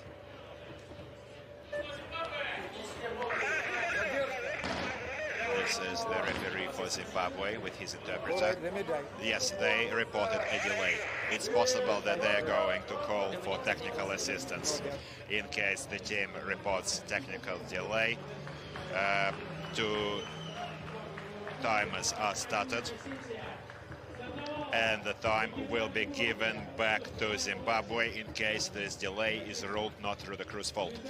South Ossetia is taking the field in this race. Let's wish the best of luck to our friends, brothers, colleagues from South Ossetia taking part in this contest. Not for the first time. Veterans. Senior Lieutenant Sergei Gobozov is a 3rd-year veteran of this tank biathlon. And what is typical, he is also a graduate of the Far East highest All-Armed Forces Academy at Blagoveshchensk, a graduate of the year 2020, a young officer, married and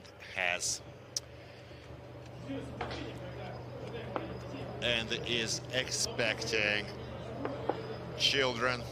His wife is supporting her husband, watching his performance here at the Labina.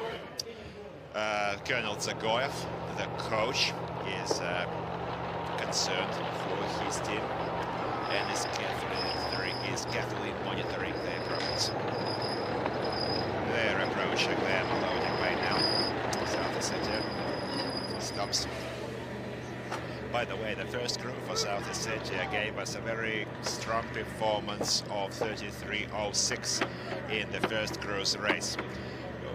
Great fire accuracy. 4 targets out of 5. Unfortunately, missing one of the targets. This wasn't a tank target. This was only the AT RPG unit machine gun fire that was missed by the first crew. So we're also expecting another remarkable performance from the second crew for South Ossetia.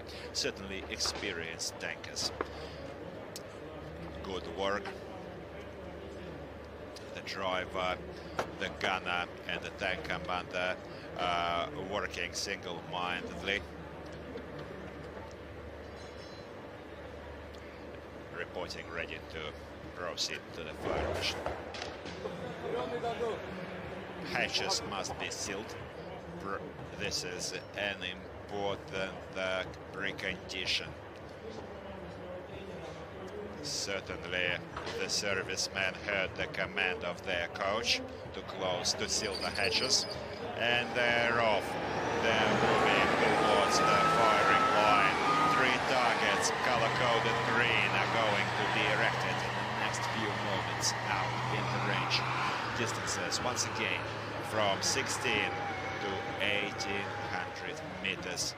I think they need to be more careful with the turret. Stop rotating it and level it out in direction of the targets. The coaches and referees for the team are correcting their crew. That was quite dangerous. It's a mistake. It may be possible that the chief referee of the contest may need to penalize this crew.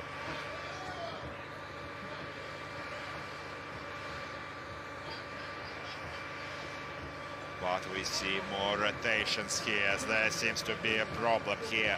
We're going to look into the causes of this incessant, unnecessary action by the gunner in rotating the turret.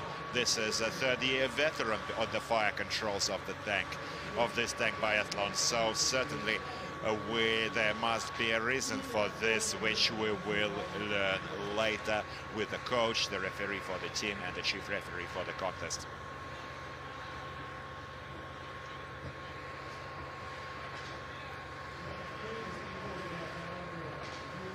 South Ossetia fire has been stopped. The chief referee ordered to cease fire, stop the engine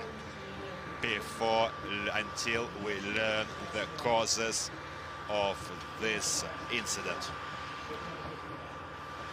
Now, let's hope that South Ossetia can continue soon. Perhaps it's the pressure or overexcitement coming over the gunner. Iran is set to start. And in the meanwhile, also, we are seeing Kazakhstan passing their technical qualification rounds. All of the teams have to do their technical qualifications on their days off. They have to replace tank track in case it is detracked. And the second technical qualification involves preparing a tank for evacuation out of quagmires using locks. This technical qualification will also reward the strongest team in terms of technical preparedness.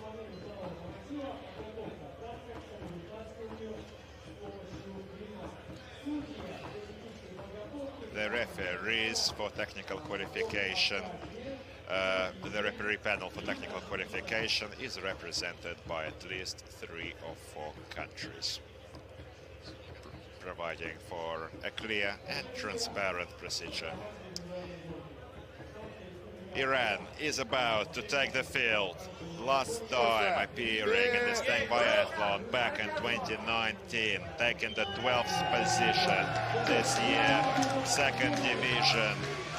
Let's wish the best of luck to Iranian team. The first crew is now confidently on the 5th position of the total tally for individual hits. Almost 15 minutes into this race.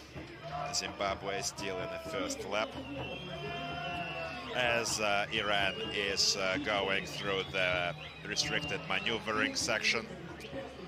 And 4.5 meter wide the poles set apart.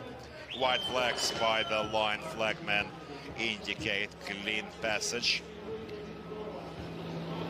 Unfortunately, Zimbabwe had a delay in the firing mission South Ossetia also, and the technical commission is now reviewing the cause of this problem. Technical commission is represented by the manufacturer and international referees.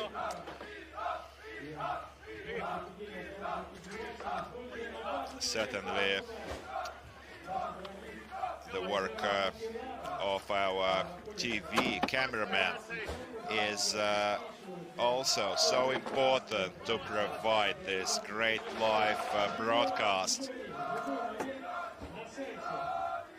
Live broadcast can be viewed at the Statsvizda TV channel, at the official Ministry of Defense Russian Federation website called mil.ru, and also online on YouTube.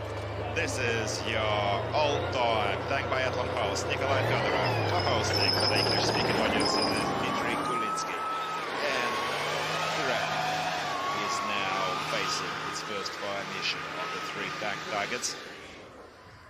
Now that's what we want to see. We want to see some fire accuracy, some engaging shooting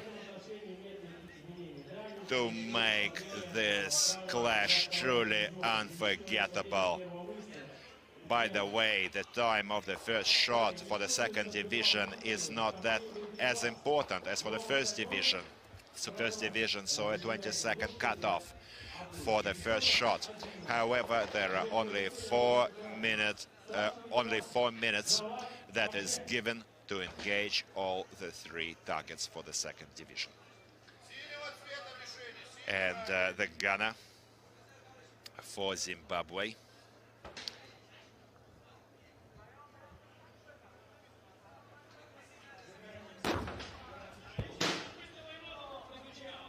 Iranian gunner Javad Hadje scored on the first target, 1600 meters.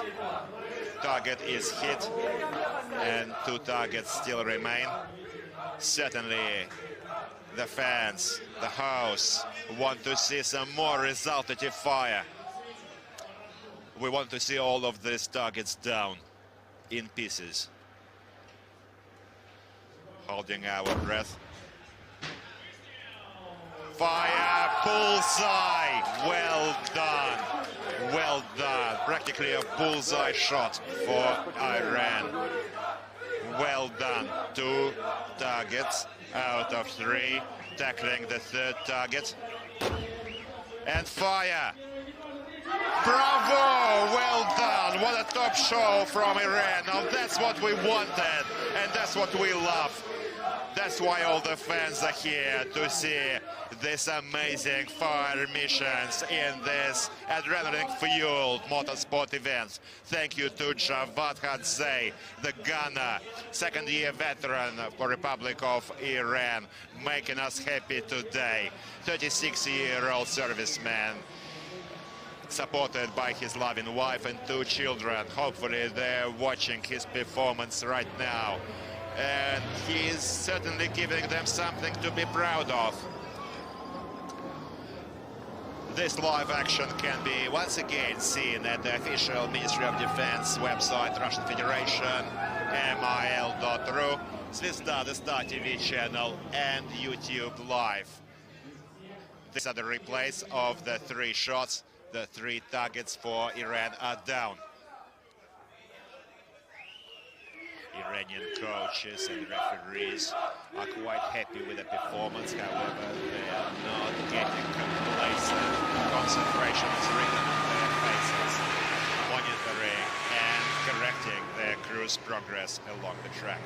Certainly, Iran is in with a chance to take the first position in this individual hits race. However,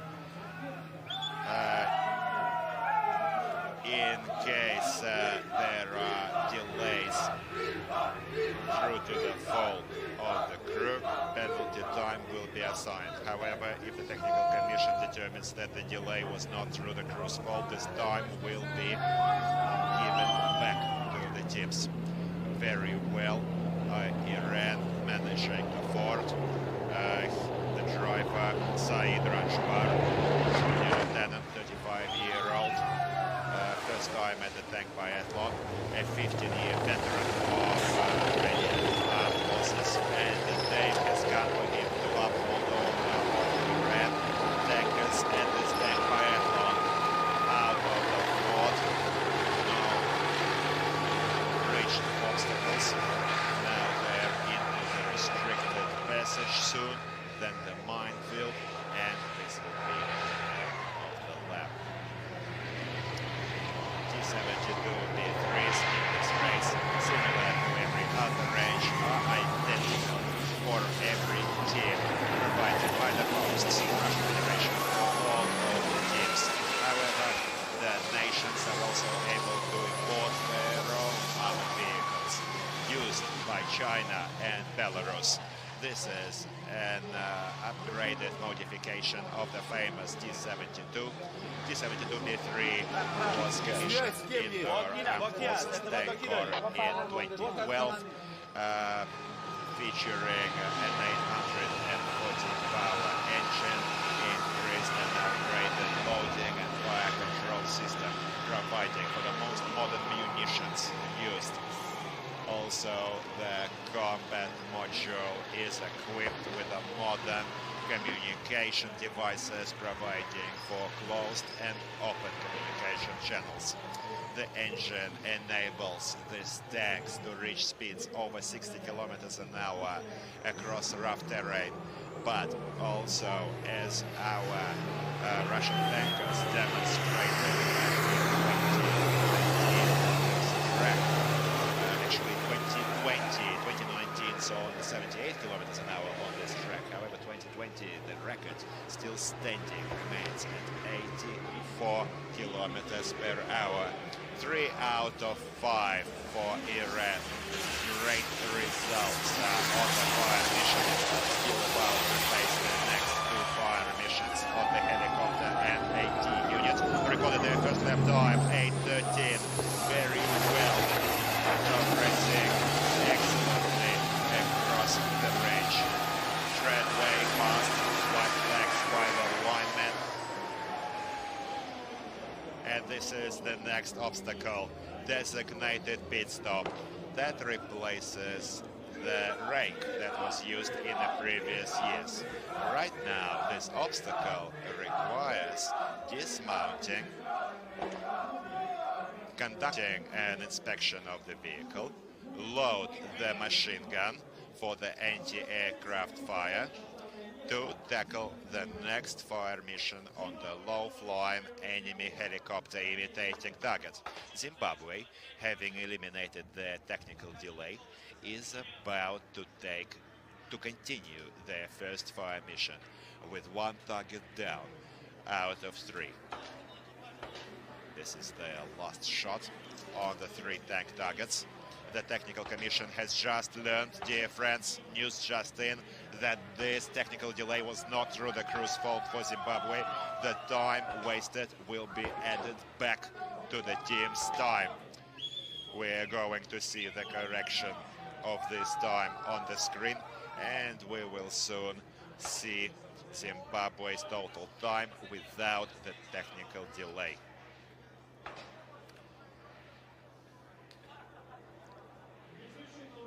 Certainly the gunner, Corporal Takemore, is in not much hurry. This is his first tank biathlon. When we asked the gunner, Takemore, what is his dream, he told us that he is dreaming of becoming a champion of this tank biathlon. Well, dreams do come true, dear friends. and nothing is outside or beyond realm of possibility. Perhaps not this year, possibly next year, or in a few years' time, Zimbabwe must become a champion of this tank biathlon. Just look at this beautiful T-72 Bithriest against the background of the main cathedral, main Orthodox cathedral of the armed forces of the Russian Federation in the Patriot Park at Alabina Army Proving Ground. Picturesque sight, certainly. However, we also want to see some fire from this crew. And we are clarifying with the chief referee the causes for this delay. Perhaps the gunner is simply tracking for target, trying to provide for top fire accuracy, or perhaps something did go wrong. One target is down for the team already, and there was one miss, and one still remains. Need to see what 400 laps ago.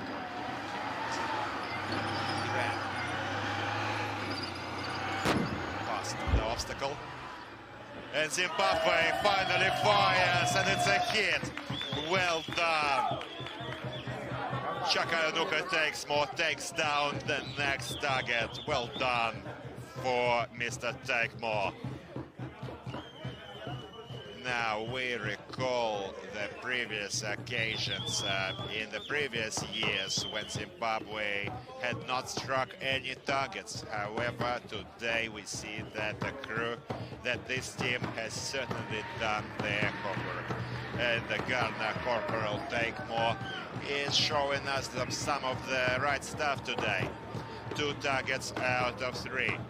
2 targets still remain, and so they can still get a B for firing accuracy.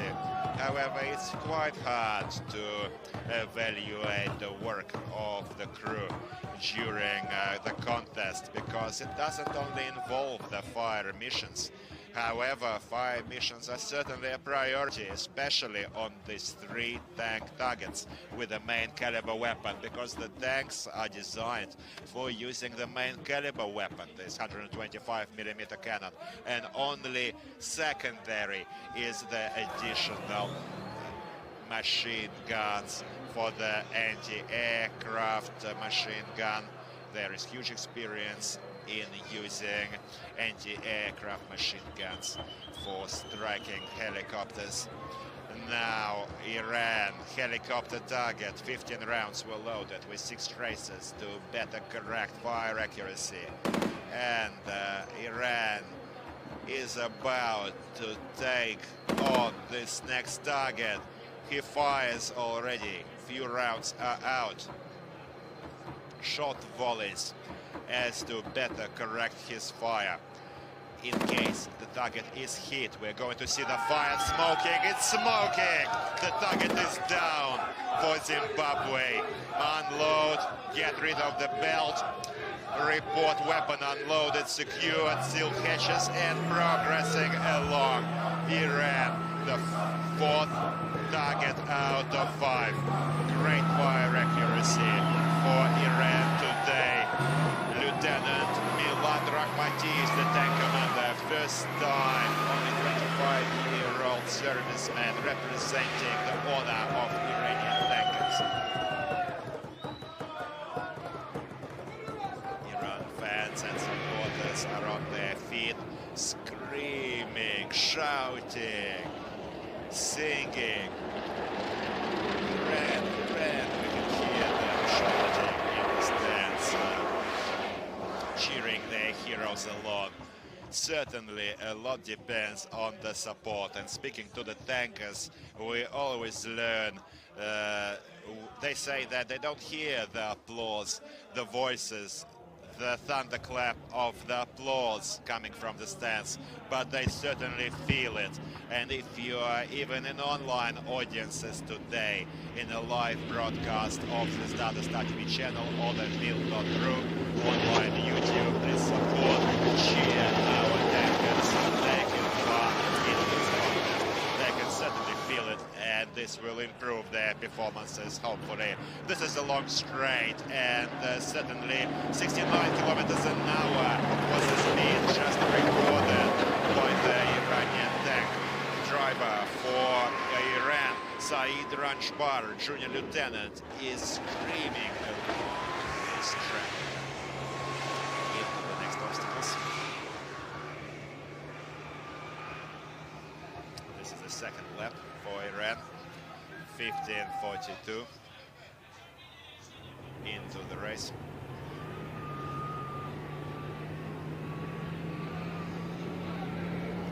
And news just in, an update on the South Ossetia technical delay. They're unloading their ammo. There will be a tank replacement. The technical commission is going to look into the causes of this problem. We all saw the problem existed. However, we need to make sure of who to blame. In case this technical delay is not through the crew's fault, time is going to be given back to the team. However, if this happened due to the actions of the crew explicitly, this time will stand, setting the team seriously back. On the replays, we see Zimbabwe last fire mission, certainly making us happy with the resultative 2 out of 3 targets down last fire mission.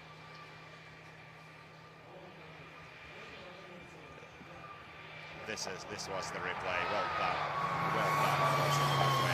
Corporal Chikanuka, take more. Let's hope you can take more targets down.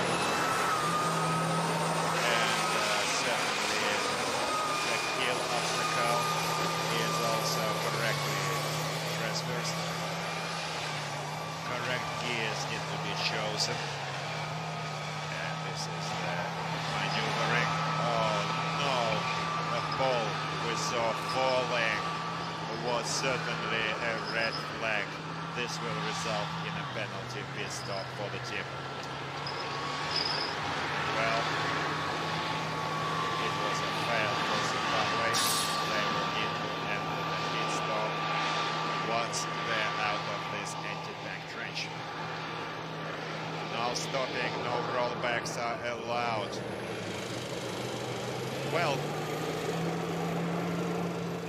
apparently, yes, one of the suspended poles, you see them suspended, is waving in the... It was fouled by the team. Penalty pit stop.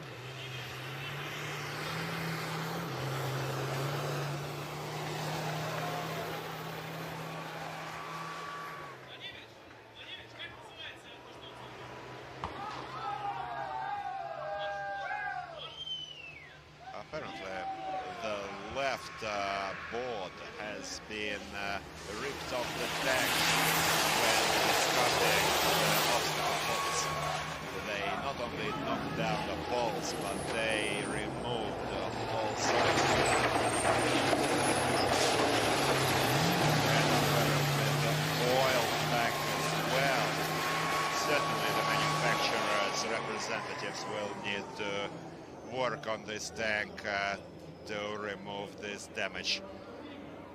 But let's hope that the representatives of all the teams will keep these tanks in good order.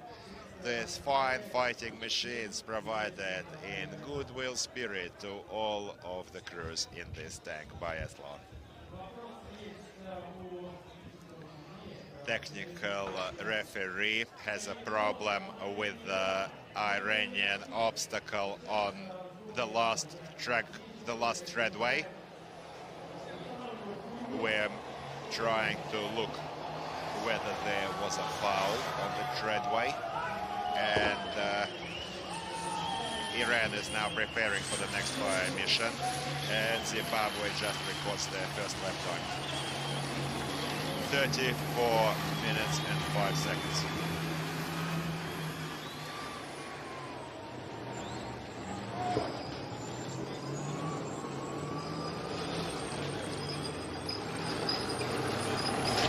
Treadway traversed correctly, did not lose the way. Very very well. They can continue without any pit stops, but now they have a designated stop obstacle. No balls shall be knocked, and they need to load their anti-aircraft machine gun for the next fire mission.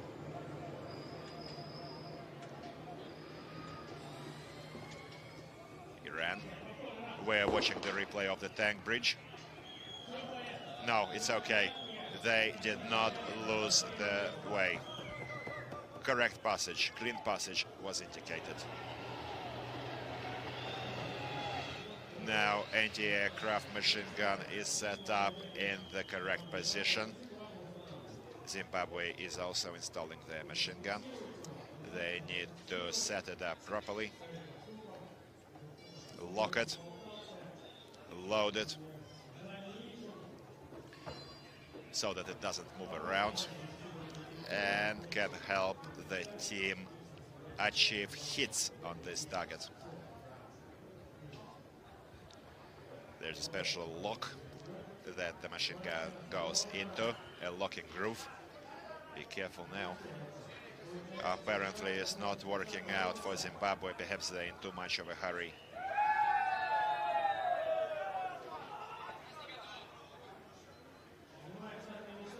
Taking their seats now, the gunner and the tank commander. They need to seal their hatches, report ready to progress, and only then they can start their engine and move on for the next fire mission.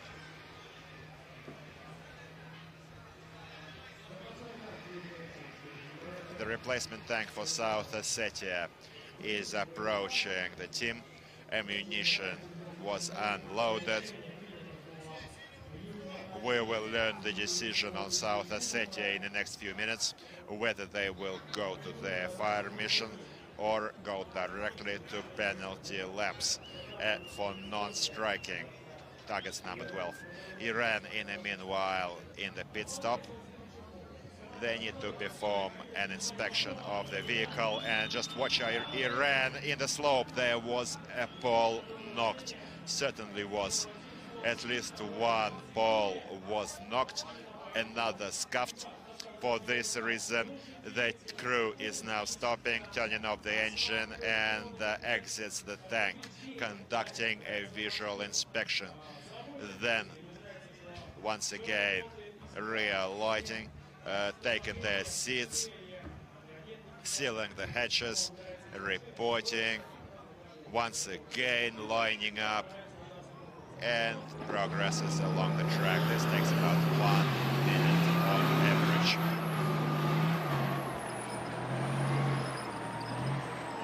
Certainly, the more prepared the team is, the less is the likelihood that the crew will be given a pit stop and have to waste valuable time. Iran is stopping for ammo load. Target number 9, the AT gun, the anti-tank unit. Actually, targets are usually located in ranges from 600 to 800 meters.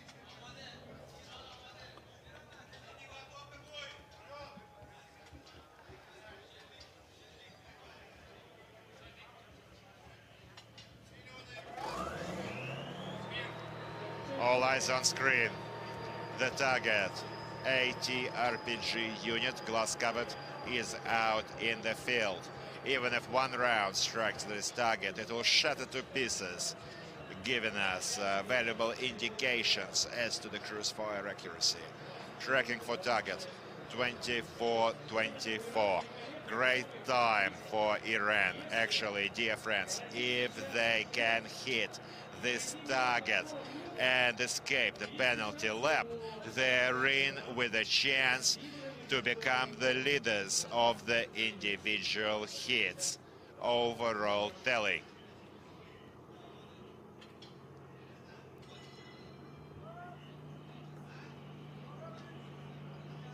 Holding our breath. A replace for Zimbabwe slope. Knocking down the pole. This will result in a pit stop for Zimbabwe.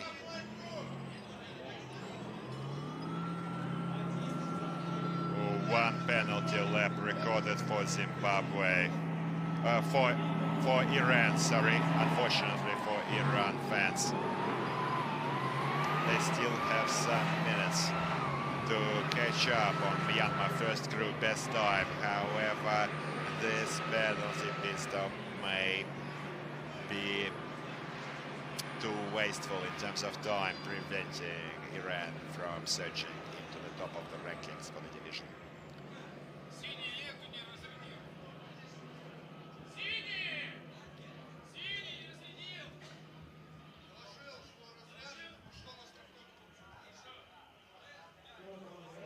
Iran going to the penalty lap, 500-meter additional distance. Now Zimbabwe stopping at the second fire mission. Anti-aircraft machine gun fire performed by the tank commander for Zimbabwe, Lieutenant Shut into Heaven.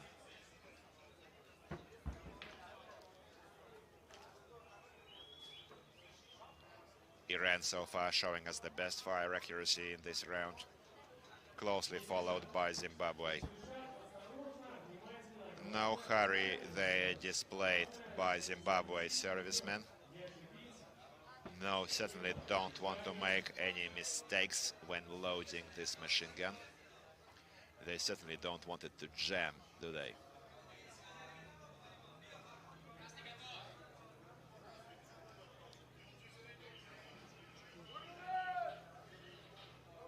Well done. Weapon is loaded.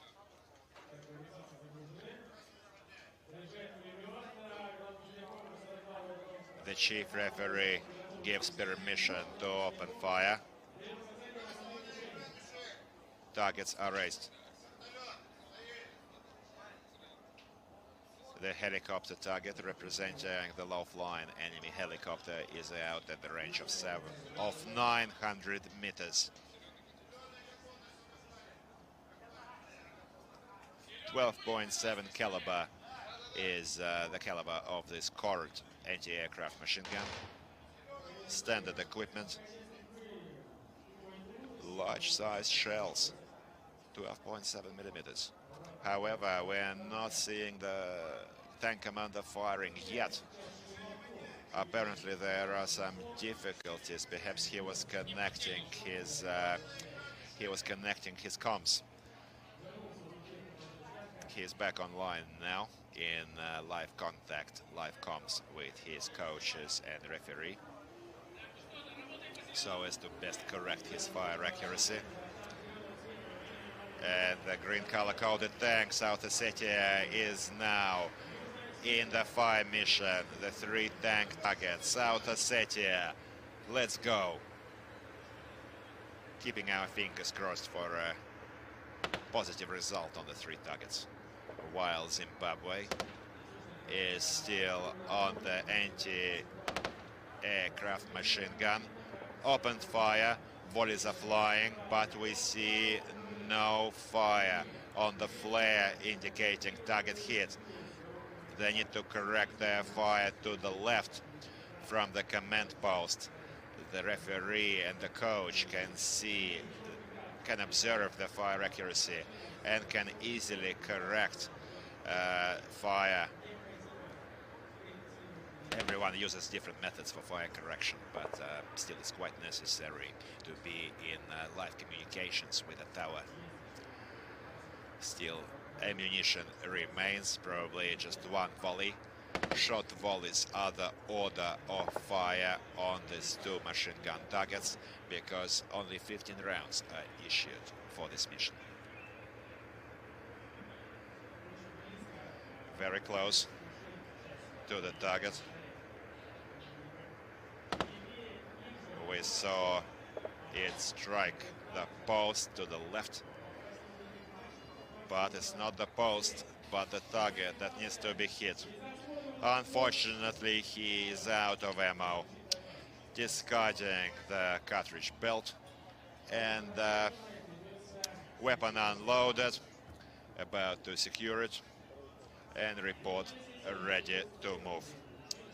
South Ossetia is still tracking for targets. Targets are out in the range, everything is ready to open fire. However, they're still out there. They've had the tank replacement. This is the only tank replacement allowed, and we don't hear any fire. Iran finishing 4 out of 5 targets in lap 3. Slightly over 30 minutes is the best time for second crew. Iran 5, 4, 3, 2, 1. Bravo, Iran!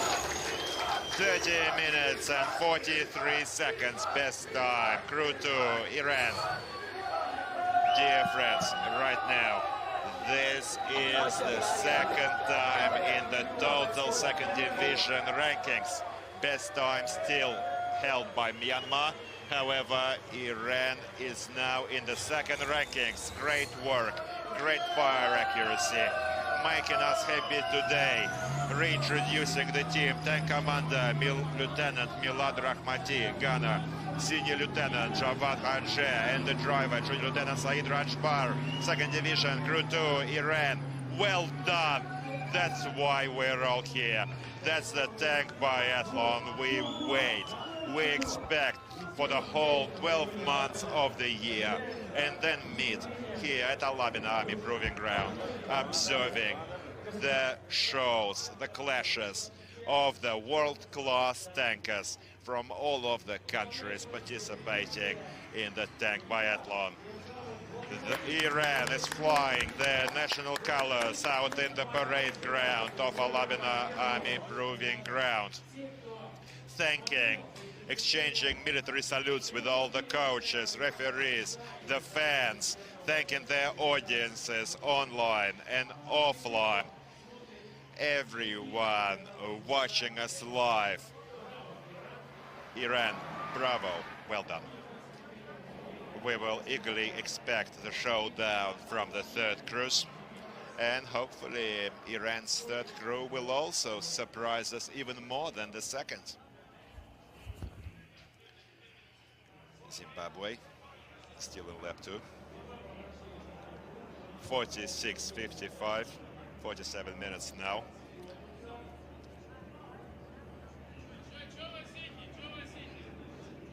South Ossetia is experiencing serious problems today.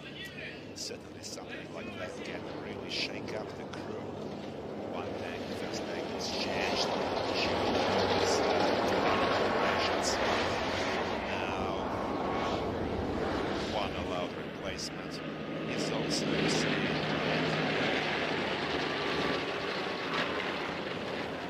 We must note that every tank by the team was decided by the draw on the 9th and 10th of August.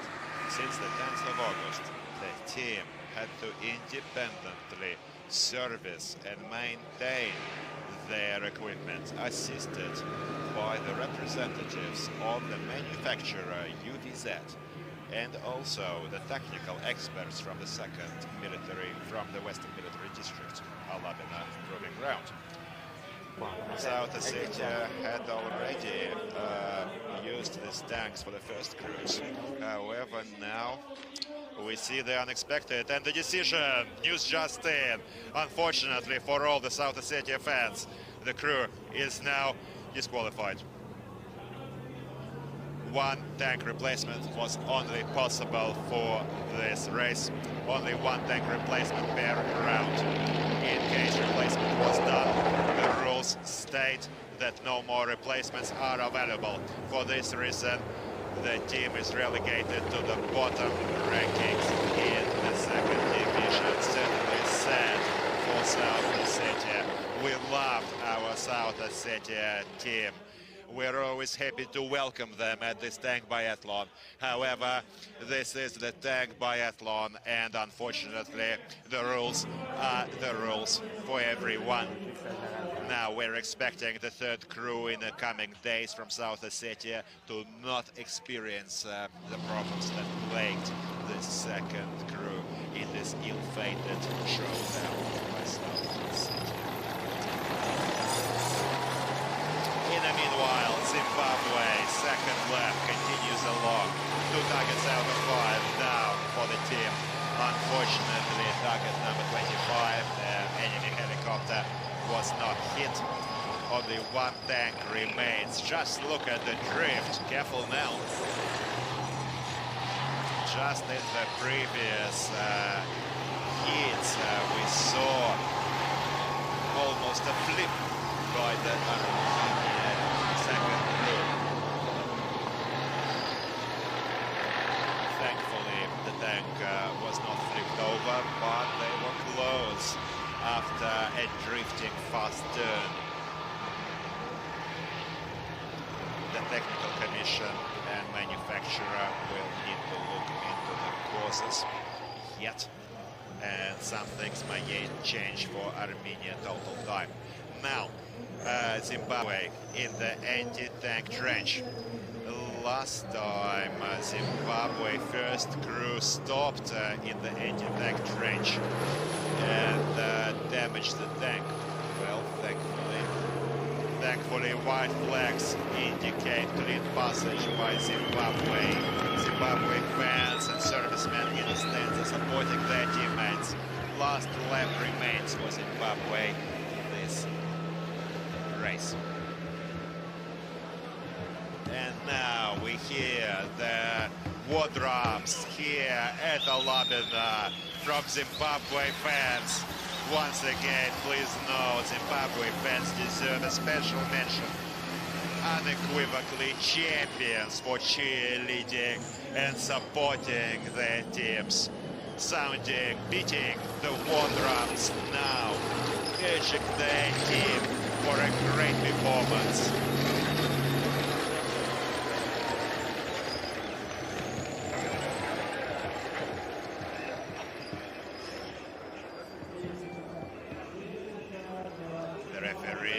The referee for Zimbabwe is carefully watching his team along with the coach. The tank now stopped in the designated pit stop obstacle where they have to set up the machine gun. Kalashnikov tank machine gun 7.62mm will need to be set up. This is a coaxial machine gun for the turret. And dear friends, please note that this year is the 10th year anniversary. The tank biathlon, the same as my dear son, says Nikolai Fedorov, turns 10 now. This is the 10th year golden anniversary. The first tank biathlon took place right here at Alabina Army Proving Ground back in 2013. As ordered by the Minister of Defense of the Russian Federation, Sergei Shoigu, the hero of Russia. Later, in 2015, this tank biathlon gave birth to the whole of Army International Games, held in 12 countries of the world this year, featuring 35 nations. The People's Republic of China, Venezuela, Iran, Kazakhstan, Armenia, and many other states are holding various events of this 8th Army International Games. Machine gun is set up, and Zimbabwe faces the last fire mission.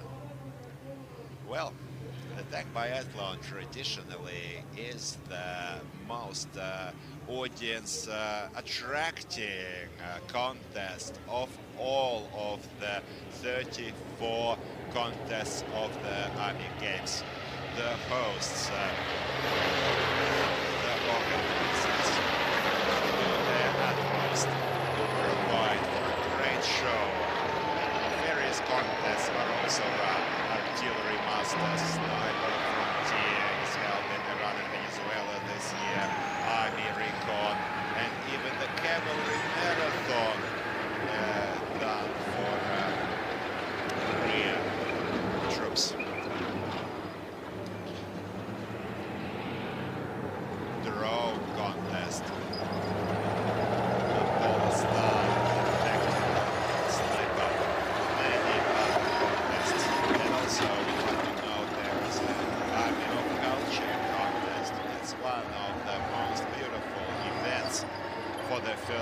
time this year featuring Rwanda team.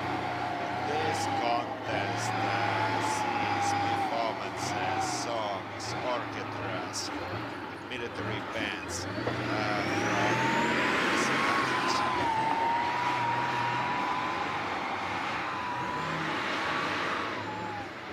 Now we are watching Zimbabwe going into the slope. Careful now, we don't want any more penalty time lost on this slope. The slope has been quite daunting for many second division teams. Balls went flying a number of times, setting this tankers back in terms of time, unfortunately.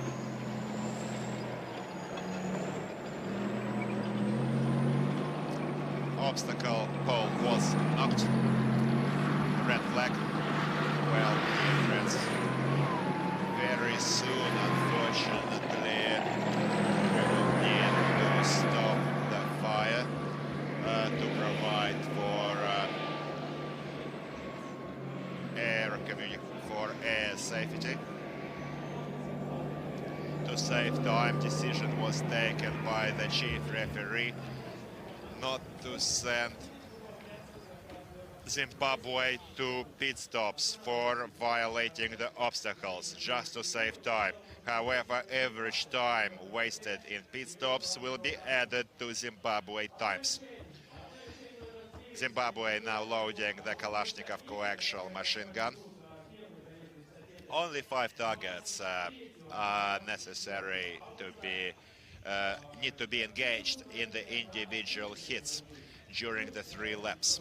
However, next week we're into the relay stage of the tank biathlon, which involved 12 laps by 3 crews with 24 targets, providing for an unforgettable, unbelievable adrenaline-fueled showdown in the semi-finals and the finals on the 27th of August. Stay with us for both events. Now, Zimbabwe is about to engage the target representing the enemy anti-tank RPG unit, set up at the distances from 600 to 900 meters. 15 rounds are issued for this fire mission. Let's hope this is enough for Corporal Takemore to take down more targets. He performed quite well on targets number 12. 3 targets were struck. A great result. Commander, unfortunately, the tank commander couldn't manage the helicopter, and now the team needs to hit target number 9 to provide for 3 out of 5 target tally. Holding our breath.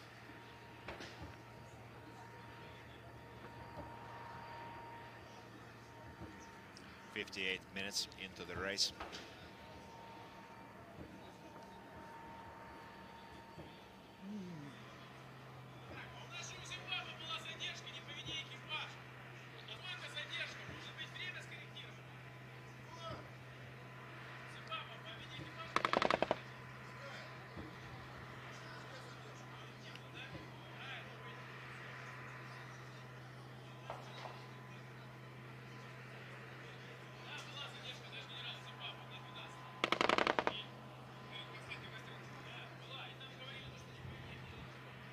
There is a long delay.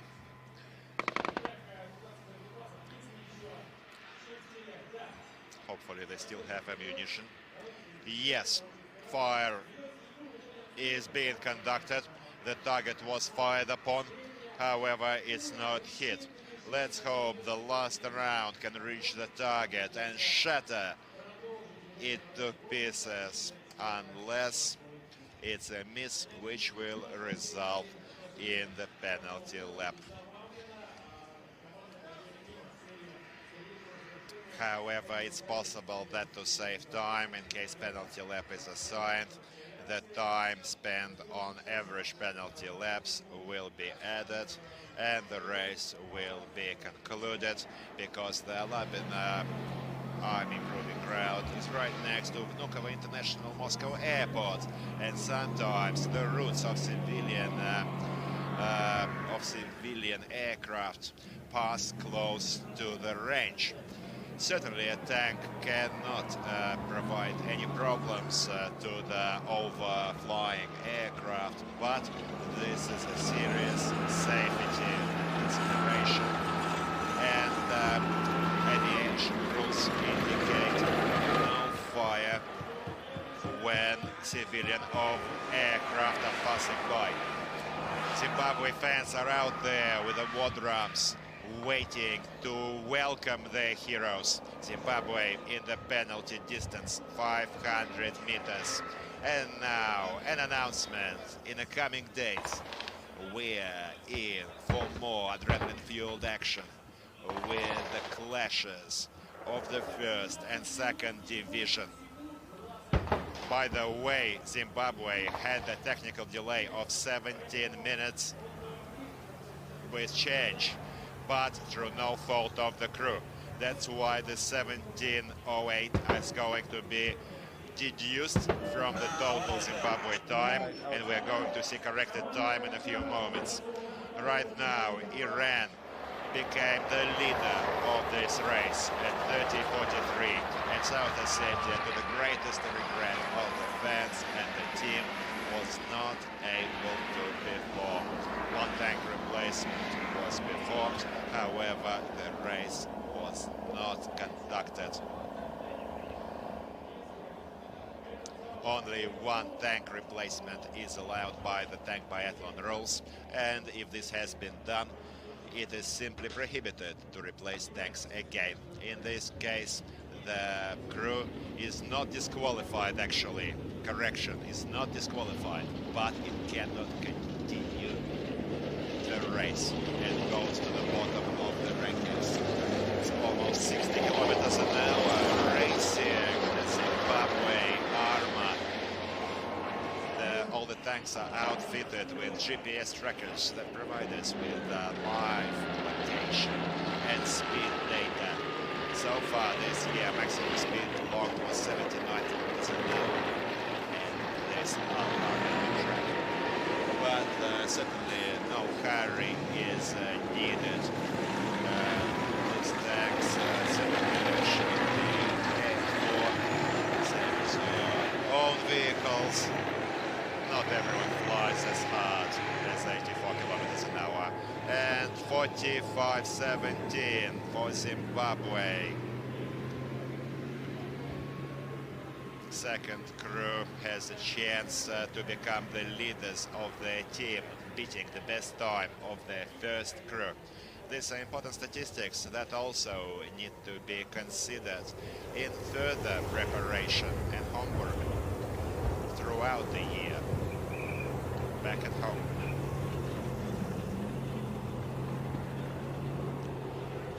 Sharp turn. 4 obstacles remain: the ford, the hill, the anti-tank trench, and the restricted obstacle.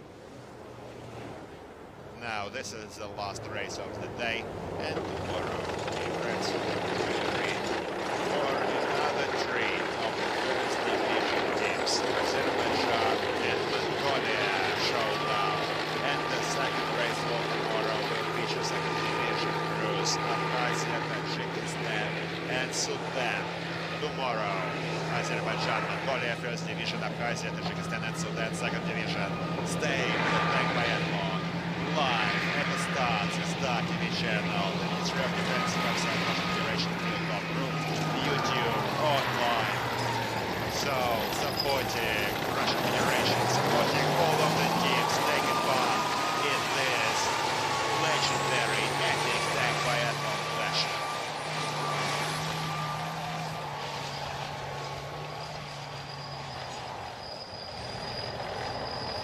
Dear friends, if we look back at the countries co-hosting the Army International Games this year, China, Iran, Venezuela, Mongolia, Azerbaijan, Belarus, Uzbekistan, and even Vietnam are holding various contests of this 8th Army International Games.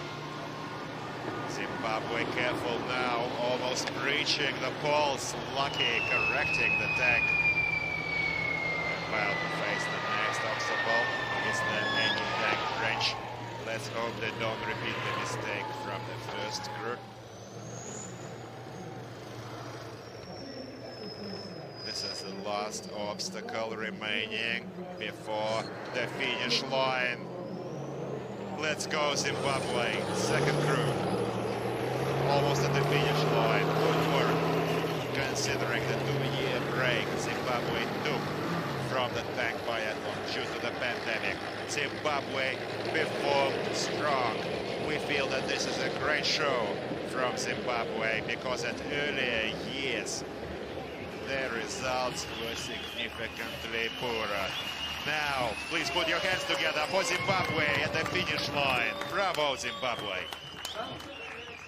1 hour and 5 minutes. However, time will still be subtracted from this total. Introducing the team. Chatindo Heaven was the tank commander. Corporal Chakanuka Takemore was the gunner, taking more targets for Zimbabwe. And the corporal driver, Masinyani Tendai. Thank you very much to all the participants of this raid. Great pity for South Ossetia. Certainly a great pity for everyone. However, well, the unexpected can always happen. The teams are provided with the tanks a week in advance. Certainly, it is responsibility of the teams to maintain their vehicles, to check their roadworthy, check all the equipment.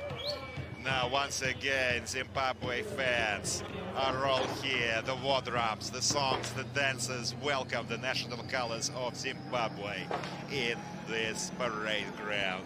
Victory lap for Zimbabwe fans.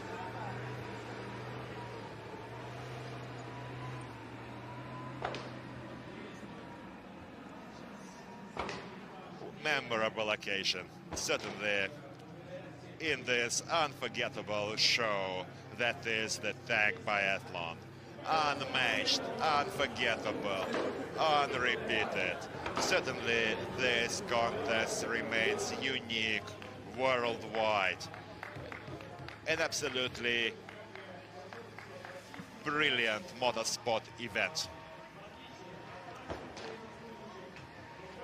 We see Zimbabwe servicemen exchanging military salutes and dancing on top of their tanks. Just look at them celebrating.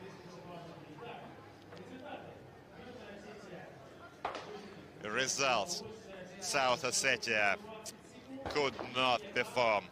Zimbabwe 48-20, Iran 30-43.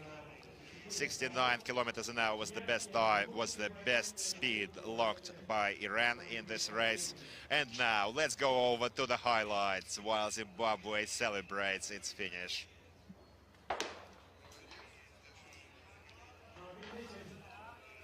This is the total rankings for individual heat. Second division, Myanmar is in the lead, 27-43, followed by Iran, then South Ossetia, 33-06 for the first crew. South Ossetia is certainly a very strong side. And closing the rankings for the second division, second crew Armenia, first crew Sudan, and first crew Zimbabwe. Over 57 minutes, 57-51 closes the rankings in the second division individual hits.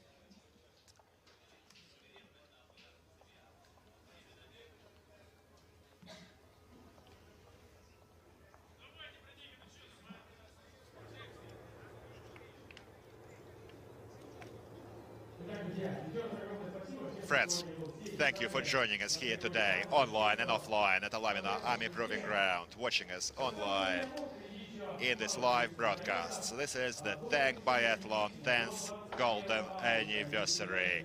Individual heats are going to run until the 21st of August. On the 21st of August, we're expecting the showdown from the third cruise of Russian Federation. Showdown against the teams of Belarus, Kyrgyzstan and China. But in the meanwhile, to the highlights of this race.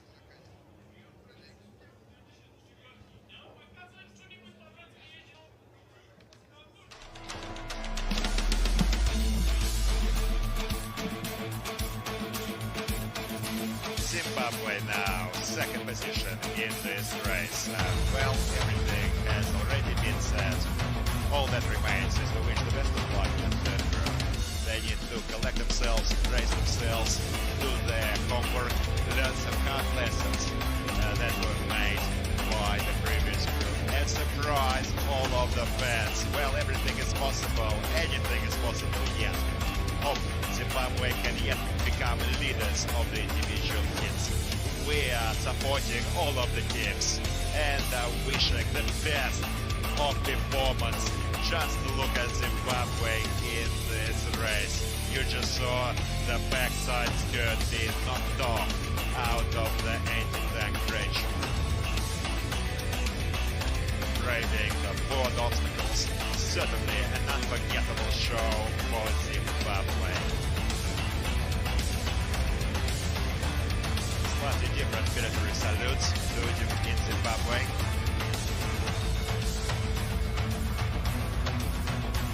Hopefully, Iran in the first position can get their ticket into the first division next year. Well, only high praise remains for the coaches and the referees of Iranian team.